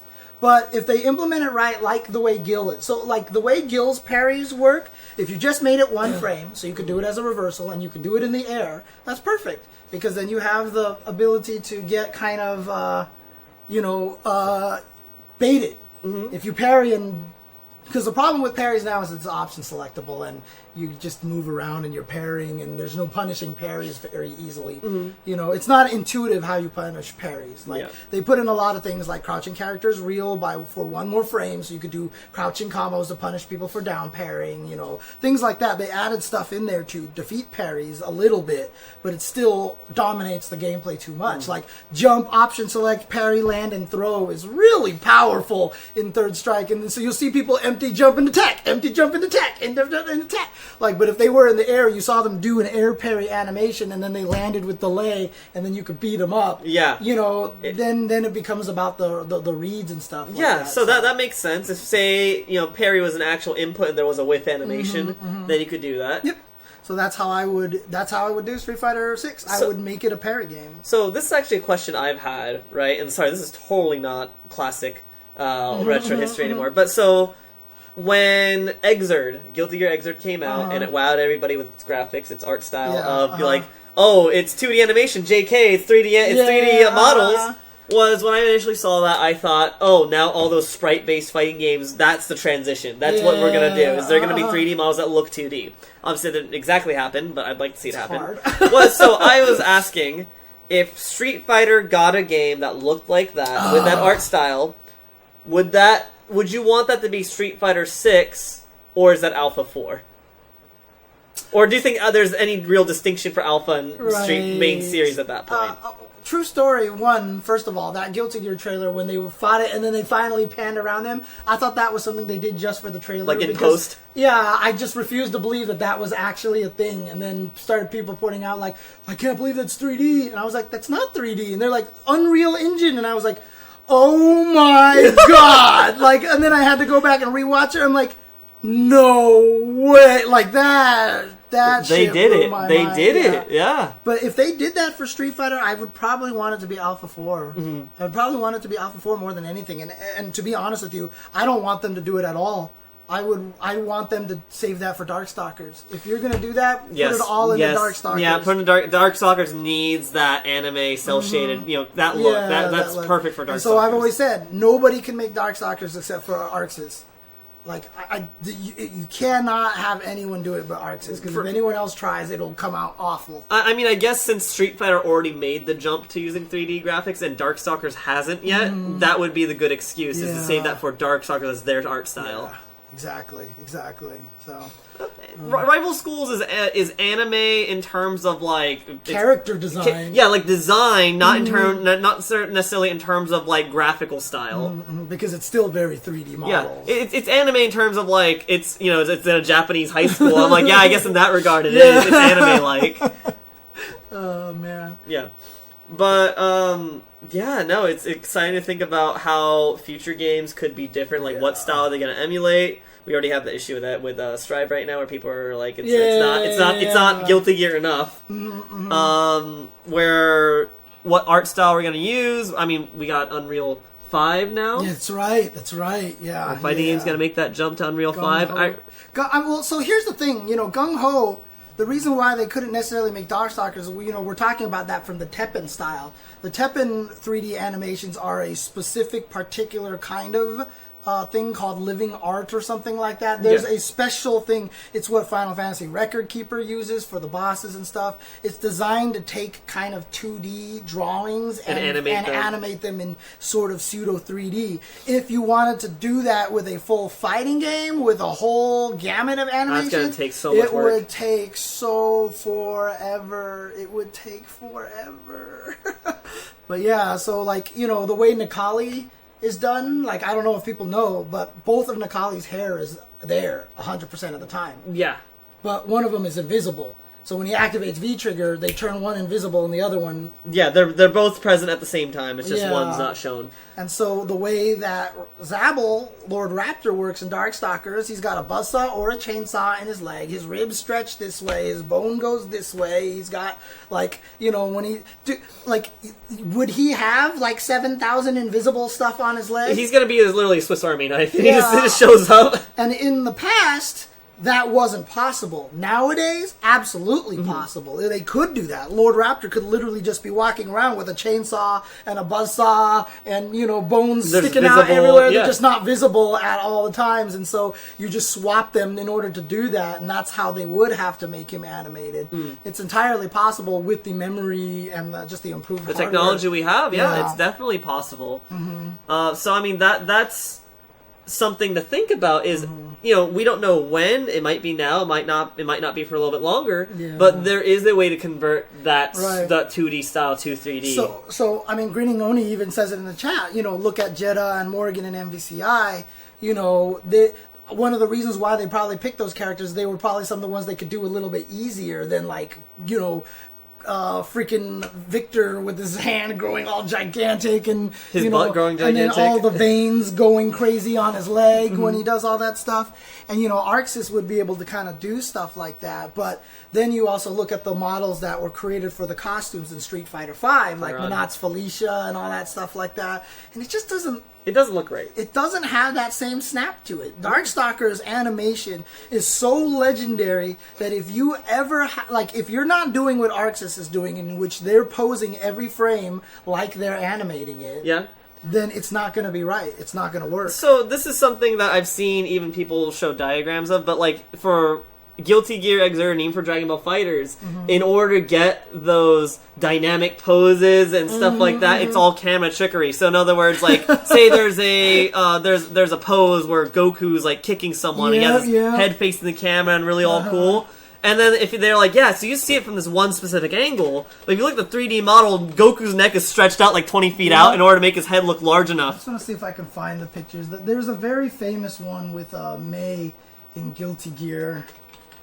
To do the wind pose anime. Yeah, here it is. This is the one right here. So, let me see if I can get the original picture here. And stuff like you have to draw. I mean, this is something that's already... actually, this is on my Twitter? Really? Oh my god. Wow, you Googled the thing you're looking for, and it's on your Twitter. Yeah, I know, it's on my Twitter, because I've actually posted it. Jasmine! God, look at this. She's just like walking in front of me. There it is. Yep, here it is. The pan. Yeah, so if I take this over here and throw this onto the screen, this is Mei's wind pose right here in Xrd. This is how she looks in Xrd, like this. Yeah. Right? But then you see the 3D modeling process. In order to accomplish this, this is Mei's model. That is how they had to do her to get that wind pose to look right. Yeah, and see how her face looks jank? It's because you're not supposed to see it from that angle. And she's a child. She's one of the shortest characters in the game. She is not even supposed to be this tall. But this is what they have to do. They had to stretch her just to get her to look like this, to make it look, quote, normal. Yeah, you know? And so the other thing is, this isn't even just in fighting games now. A lot of anime now. A lot of them are now doing 3D animation and the same thing. So this is an entire, process that's already, people are already been working on, have been working on for a while. They understand how it works. I think this might be the time, or we could start genuinely thinking about, hey, it's viable to do a 3D conversion of a game like Darkstalkers. Exactly. So, I mean, all those times where you see the Dragon Ball guys come in and do that pose when they do the arm locking, their hand actually grows to like 10 times the size of a hand to get that. So people always joke there's a super in Dragon Ball Fighters, I think, where it's like Gogeta, where he does like Big Bang, Kamehameha, and he has hands out like that. And they're like, you could actually see, like, if you pay close attention, his hands are like this big, like they're huge. They're huge hands. Exactly. And even they've said in the in Arc Sys, in order to replicate old school background parallax scrolling, like they would put a building here and a building behind it. And when they actually tried to pan it back and forth, it wouldn't pan very much because of the realistic camera. So what they actually did was they drew the building much smaller and put it really close. So it would actually pan, but it looked like a building far away because of your brain knowing that a building is supposed to be tall. They actually drew them smaller, put them to the foreground so that they would actually scroll like old 2D backgrounds. And that's how they did Xrd. They're learning all about these new techniques to make things look old. Yeah. And so they're the only ones I think who could do Darkstalkers. They're definitely, at the very least, the only ones right now who have all the know-how of how to do it. And, the tough thing is, people have said Lab Zero would like to do it, they could do it again and everything. Right, but it would be sprite-based again. And the hardest thing about sprite-based is then you don't get the fun, cool 3D animations for supers and stuff, where you get to pan the camera around everybody. If it's pure sprites, you lose that kind of thing. You have to go KOF 13 routes, where you try to find zoom-ins and, blurs. And people could tell you how long 13's development was. 13's history was long. Not only that, but it's not commercially viable. It's not. If you make a pure sprite-based game, not a lot of people are going to go out of the way to pick the game up. That's the problem with it. Because it's not special. It's like, where's this cool graphics? And, I had learned from Street Fighter 4 when Ken did his freaking Ultra in a combo that didn't do any damage. The audience that didn't understand the game all went, oh! Whereas all the pros were like, that's a terrible idea. That does no damage there, damage, yeah. They just want to see the animation. They want to see the flair. And that's honestly, that is what sells to a casual audience. There's nothing wrong with this. It's just that is how it is. you need to wow them. Yeah. They don't know the game as deep as, a pro player does, obviously, because it's their first look at it. Right. So you need to get their good first impression. Right. I mean, why was one of the reasons why Dragon Ball FighterZ sold so well? We got sick of those animations eventually, but some of those animations were the sickest things ever. They're really cool, and it has a huge IP. Yeah. Everything feeds into itself. So obviously, big fans of the fighting game community are going to be like, yeah, we don't need all that stuff. We just care about the game. But like I said, that's not commercially viable. That's just not going to get you to sell games. You remember, if the game doesn't sell, then they're not going to make another fighting game or whatever because this doesn't work. And that's an unfortunate truth. I mean, the reason why all the anime games have it so that whenever you land supers, they just take a giant drawing of the character, zoom it in on the screen and have them kind of go, hoo-ah, like that. It's because that's the best that they can do. But they can never interact with the other character. Yeah. But once you get the 3D animations, I mean, you never see destroys in Guilty Gear Xrd, right? But what is one of the first thing everyone wants to see when a new character comes out? What's their destroy? What's their destroy? Mortal Kombat and fatalities. Mortal Kombat and fatalities. You want to see it. You're curious. It's like, that's so cool. That's so much character. That's so much personality. Even if it's not used in competitive play, people still want to see it. Yeah, exactly. As long as it's there, it's a way to sell the product and just to be cool. Like, I will sit there and watch Biken's destroy or Johnny's destroy 7,000 times because it's just the sickest looking thing ever, dude. It's so cool looking. I'm a big fan of Faust's. Just to yeah. That's always been my favorite. He's super trolly, yeah. KOF 14, MVCI are perfect examples of everybody who says, I just want gameplay, and then nobody played those games. Nobody played it, and that was the problem. You have these, loud supporters saying, but the game is good. It's like, but the casual audience didn't care enough to buy it, and as a result, there's significantly less even competitive players buying, because they're like, well, I have no one to play with. Yeah, exactly. So... But it's a tough situation, and so if you did a sprite-based Darkstalkers, it won't sell. It won't sell, and they're gonna blame that people don't like Darkstalkers instead of the fact that you're using kind of archaic technology. Yeah, you need to make it from the ground. You need to take that risk. You need to take that risk that, hey, if we invest all this money into making the game look good, play good, have good online, and everything, and hope that the casual audience notices or likes it enough to give it a shot. Yeah. That is the risk you're taking. Yeah. If ABBA came back, you would see more instant kills. That is true. Poor ABBA. She was the one with the key, right? She was the one with the giant key, that turned into the Skeletor staff when she got really strong and powerful. But the problem is, if you knocked her down, she would lose her powered up meter, and if it ever drained when she got knocked she was down, frail. She got up and had to go through an animation where she transformed back. And so if you knew you knocked her down that way, you would activate your instant kill. She would get up and you would instant kill her. Oh, it was a free instant kill. So she had a really bad weakness in that way. But, they had buffed ABBA enough that it wasn't, guaranteed. It wasn't super easy, and the ABBA players had to be careful. So, but again, that's the thing, right? So, I would love to see a sprite-based Darkstalkers, sure, but one... You'd have to draw it the way that Darkstalkers looks, right? Yeah. I wouldn't accept a more westernized animation of them. It'd have to have that anime-ish kind of look to it. And then, secondly, it just won't sell. You have to do the 3D thing for them, You have to go the full... You have to pull out all the stops, and that's scary for any company to be like, we have to take all these risks for this game that hasn't been relevant in 10, 20 years and hope it just does well. Street Fighter is a long-lasting IP. If you say the name Street Fighter, people are going to say, oh, you mean with Ryu and Guile and Hadoukens. They're going to know what that is. Yep. So Street Fighter is, it's their golden IP. They can take risks with that game, knowing that the name alone, the brand alone, will be able to carry it. How big Street Fighter 4 was when it came back just showed you that right away. Oh my god! And Street Fighter 4 was the greatest revival ever because one, it was a follow up to 2 essentially, which was the game everyone brought remembered. everybody back. Brought everybody back, and then it brought a bunch of new people in, which is why I'm saying. Brought all the old characters back. So it brought all the old characters back and the players and too. old players. Yeah. But so for me, that was the best introduction to Street Fighter to newer players, in my opinion. So that's why I'm saying. So I think a Street Fighter 6... Actually, no, Street Fighter 5 already had brought all those characters too, so that's not really an issue anymore. But yeah, no, that was a very safe way of basically presenting something that's new but very familiar. Right. And again, the whole point of this conversation about old versus new, blah, blah, blah, none of it is to say what's wrong or right. The problem is it has to do well enough to make the company money to justify them making it, right? Yeah. So, I don't mind having a 2D sprite animated Darkstalkers if it looked like the old one, but just more HD. But at the same time, I just know it wouldn't sell. Yeah. It wouldn't sell, and that's an unfortunate part about the whole thing, so... Fighting games are an iffy business. They're already a very niche genre to begin with.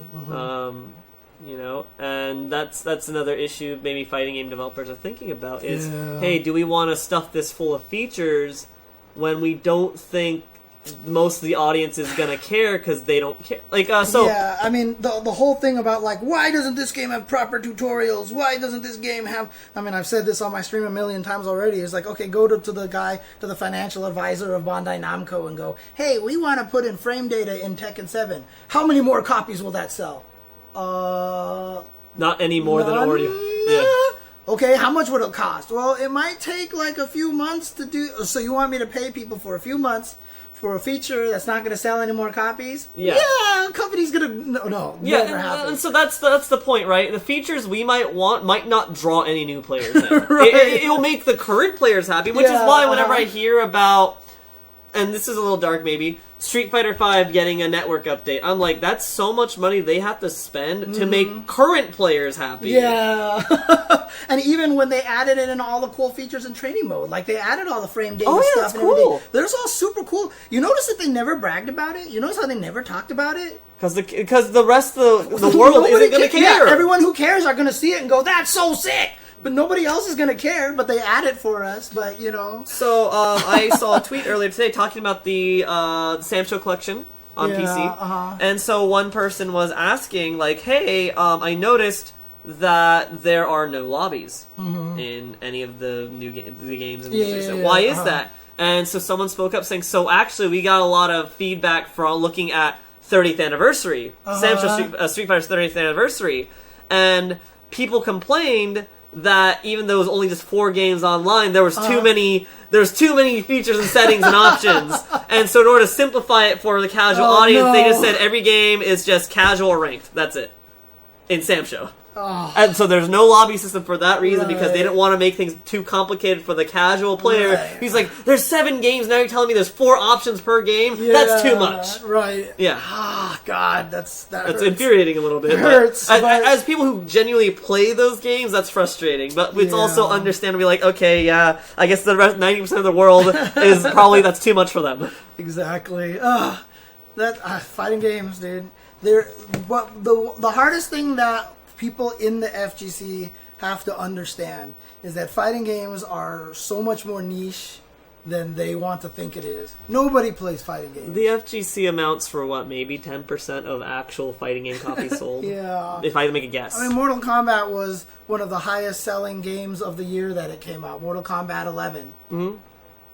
And then you see, Evo has 1,000 players. Yeah, and so that's the comparison you have to make, right? MK probably sold the most copies. How many MK players do you see at Evo compare to something like Street Fighter? Right, and that's not a diss. That's just a factual, even though the game sold more, it doesn't necessarily mean it has that much more competitive players. Right, so, I always give my friend my example of my friend who plays Injustice 2. He put in hundreds of hours into Injustice 2, and it was 100% one-player content. Oh, yeah. He never went in and played online at all. He never did any of that stuff. Yeah. He loves DC characters, and he just played the one-player content, and that was the end of it. And so, MK, they're actually doing something right from a commercial point, which is, let's make sure the story mode is, great. Let's make it a movie. I went to go watch my friend play MK just so I could see, essentially, a movie. I just wanted to watch the movie, I want to see how the new plot works out. That's really cool. I don't care to play the game, but I would. But it's basically hey, you get a game and a movie. Yeah. For the price of a game. So that sucks. I thought Crystal Dynamics made the Samsho collection, didn't they? Or did they not? Digital Eclipse. Digital Eclipse. Oh, okay. That's the same company that made the 30th anniversary. That's correct. So not Crystal Dynamics. Crystal. Backman Entertainment, Digital Eclipse. Which was the one that does the Garo and all that stuff? Garo, Mark the Wolves. Oh, that one's Codemasters. Codemasters. And their netcode is great. Yeah, so they didn't do the collection. That They sucks. did not. Okay, it was Digital Eclipse. Because Digital Eclipse Code Mystics. I'm so sorry. Not Codemasters. Yeah, Code Mystics. So Digital Eclipse, they're really good at making the emulation and all that stuff like that. And the way that they do their emulation is really cool. So the way that they do their emulation, I mean, I could use this as a little example. It's a dock. They basically do their emulation by building a environment that the games live in. And because the games live in that environment, as long as you can port the environment, all the games will play the same. So in other words, they're trying very hard to create the system by which they can preserve video games. And the way that they've done it is through this environment. So basically, when they made Mega Man Collection, and let's say it was on PS2 or something. I know this was recent. There was more PS3, I think, that they made this.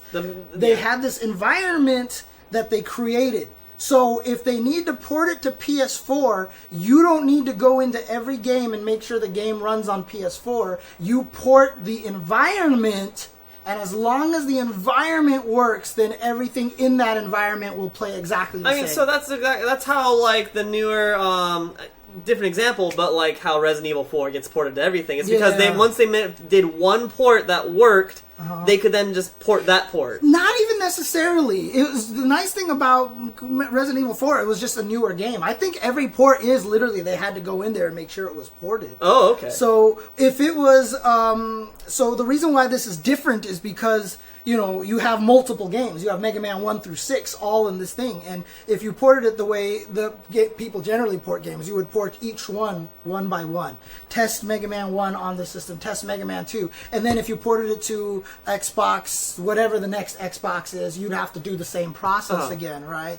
So the way that this works is that because it lives in a shell that has to be ported, as long as you port the shell to that, you don't need to test the game. Right, you don't need to test the game. So that's it. So in other words, the environment will have the ability to control the clock speed of every game. The environment has the ability to do the line doubling and the scan lines and all that stuff like that. And so the environment is the only thing that has to be ported to, this thing can do 4K now, so the environment has to be tweaked to work with 4K, but then everything inside it will work, as long as the environment can be ported. Gotcha, okay. One of the things. Yeah, so that's kind of how the whole thing worked with Digital Eclipse. Okay, Code Mystics have been like the new Rockstar things. They did 5 Special, Sam Show 5 Special, they did Garo. So they're the ones who are super good at doing the netcode thing. Digital Eclipse, who did the 30th anniversary, unfortunately are not as good at the netcode. Those two teams need to team up. They need to team up, honestly.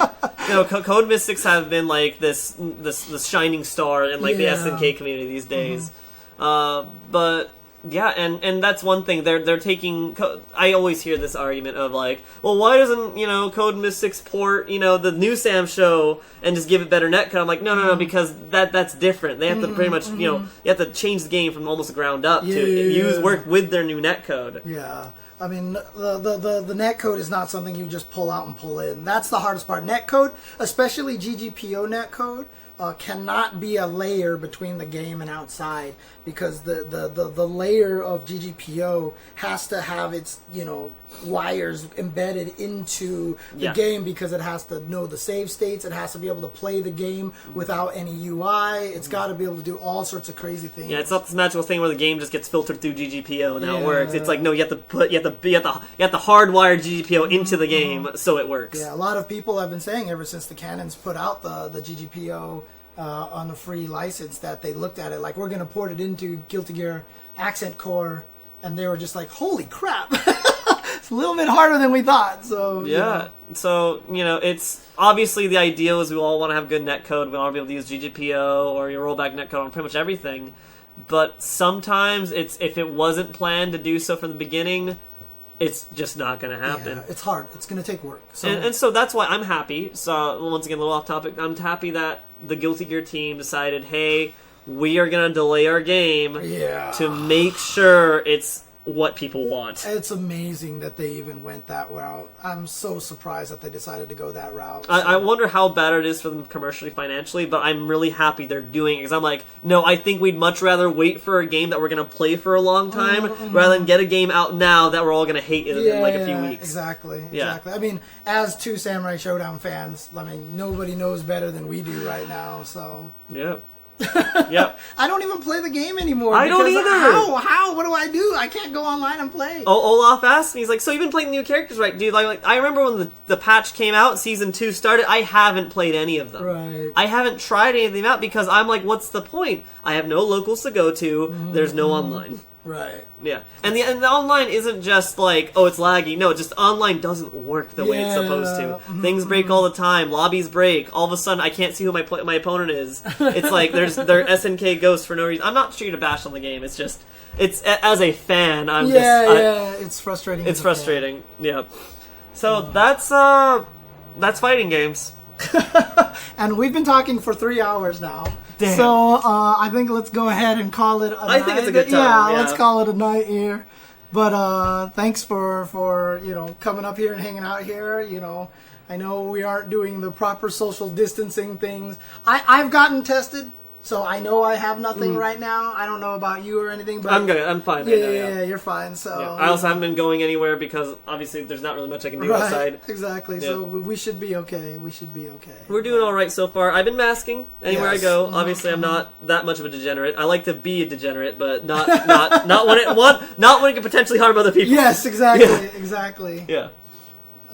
But there you go. So that's a lot of history there. I've got a lot more photos. Maybe we can go through again in the future one of these days. No, so yeah, I was actually going to say, I would like to see, I don't even know if these pictures are on the internet. Flickr.com/jchensor. Just go to flickr.com/jchensor. They're all up there. Every single one of them. I put them up there for public use. And in fact, at some point in time, I kind of want to make an FGC Getty Images because I also have all the footage on video cassette, on mini DVs. I just need to find a mini DV player, and then I'd be able to play them for streams and stuff like that. And I've wanted to work with Chris Seglia to archive all of them, just record them all, document them, like this game, this character, this player, this year, this event, blah blah blah, and just making a system. Everything. I was gonna ask, what year was the first Evo? Like, not Battle by the Bay. 2002. 2002 was the first. No. 2000. 2000. 2000. That was no. 20th anniversary, so that makes sense, I think. Why am I so confused on this? Evo 2002. No, yeah, it was Evo 2002 was the first one. Okay, so what was 2000? Wait, let me see. Am I wrong or am I right about this? Shoot, what were those pictures that I was just showing? It was 2K. It was 2K2. 2K2. Okay, so yeah, that was the first Evo. UCLA was the first Evo. Okay. So was Battle by the Bay before that? So B5 was... I guess then was 2001? Someone in chat, help us, please. Oh, God. What was 2000? So bad at this? So the only reason I was asking was because if you have photos of that, then maybe 20th anniversary would be good for you to post them on Twitter. Let's see. Cohen just linked us the Wikipedia article. Oh, there you go. Okay, thank you. God, I always get these dates wrong. I don't know why. I'm so bad at this. So, yeah, 2002 was the first one. So, B5 was 2001. B4 was 2000. So, B4, okay. So, B4 was 2000. What was played at B4? B4... Because CVS 2 wasn't a thing yet. B4 was to play the games to get into the event that Bang the Machine... basically was all about. Yeah, so B4 right here. Up here somewhere. Okay. Oh, you have to click separately. You have to click the Battle by the Bay. Okay. B4 was Super Turbo, Alpha 2, Alpha 3, Third Strike, and MVC 2. Wow. So there you go. Yeah. Wow. So B5, B5 was the one that So one of the Bs that I went to, I think it was B4 I went with my best friend Jason, and then B5 was the one that I went with my best friend Cone in the chat. So it was one of those, or opposite order. I can't remember which order it was. Do you have pictures of B4? Was that digital by that point? No, those were physical photos. I have physical photos of them, which I might be able to find. B5, I think, was the first one that I had the actual camera there, I think. Oh, James, are you actually on the EVO 2006 wiki page saying that you got top 8? I could look that up if you want me to. I'm curious. I'm here to stroke your ego, okay? Let's see, 2005, 2006, let's see. Mario Kart DS, 7th place, top 8. Woo! Oh, that was DS! Yes. The Mario Kart DS is actually Mario my favorite. Kart DS, there you go, 7th place. Ha ha! Take that. What is your favorite Mario Kart game? DS. Okay, DS. that's mine. Mine's DS and 64 are my 2 favorites. Mine's probably DS and then Double Dash. Yeah, Double Dash, I know a lot of people liked. I didn't like Double Dash because I thought the battle mode was terrible. But 64 has the best battle mode. Without question. Thing is, if we're talking battle mode, I'd much rather just play Diddy Kong Racing. No, see, battle mode in Mario Kart 64. So my 2 best friends, Jason and Alan, and then my brother Jeff, the 4 of us played those for hours. Like, we would just get together and then spend like 3 days in a row playing Mario Kart battle mode. We would play races to build grudges, and then we would go into battle mode and play battle mode for hours, and that was it. It was so good, dude. It was so good. Playing 4-player games on the N64 back in the day was so cool. So good. I remember having GoldenEye parties. We never played GoldenEye. It was Perfect weird. Dark? We never played Perfect Dark. It was only that and F-Zero, and then Smash Brothers. Okay, I was going to say, you guys had to play Smash, yeah, right? Eventually. Well, Alan never got into Smash with us. It was mostly me, my brother, and Jason that got into Did anyone ever play Mario Party, No. We played Mario Party 1, and we all thought it was dumb, so we never played any of the other ones again. So, but yeah, there you go. That's a lot of history I got to learn. Yeah. But, wow. There you go. That was so cool. Thank you so much, James. Yeah, no problem. And you get to see all these photos and everything, and Jasmine's still chilling here waiting for the food. Yeah, that was what we talked about earlier, Kigar. You're late. that was the topic of the episode, though we did focus a lot on stories of Evo. Yeah, exactly. Those are cool. Yeah, it was a huge deal. So is this the Evo stories? Is this the Evo episode? I guess so. Part of it, so... But thanks, guys, for tuning in. If you guys are enjoying this, I didn't get a chance to see all the people who had come in and subscribed and all that stuff like that. So let me go and say thank you to everybody who subscribed during this. But if you do enjoy the content, feel free to subscribe. This will get on YouTube eventually. So King Wyatt, Jasmine is standing in front of my mom. Oh, Jasmine. She hates being held. So thank you for King Wiley, who has subscribed. And the Arnett for... The Arnett Investigation Cone. Really, Jasmine? Artemis and Grinning Oni for the resubscriptions. Sigma Nuts Cat Butts to them. But if anybody else wants to subscribe because they appreciate the content or donate and all that stuff like that, would really, really appreciate that very, very much. So there you go. Okay. That was a blast. All right. Appreciate it, James. I would shake your hand, yeah, but quarantine, we want to be as safe as possible here. So. I mean, as safe as possibly say as we're... I know, right? Yeah, whatever. Okay. But thanks, guys, for tuning in. Hope you guys had a good time, and we will catch you later. Peace out. Peace.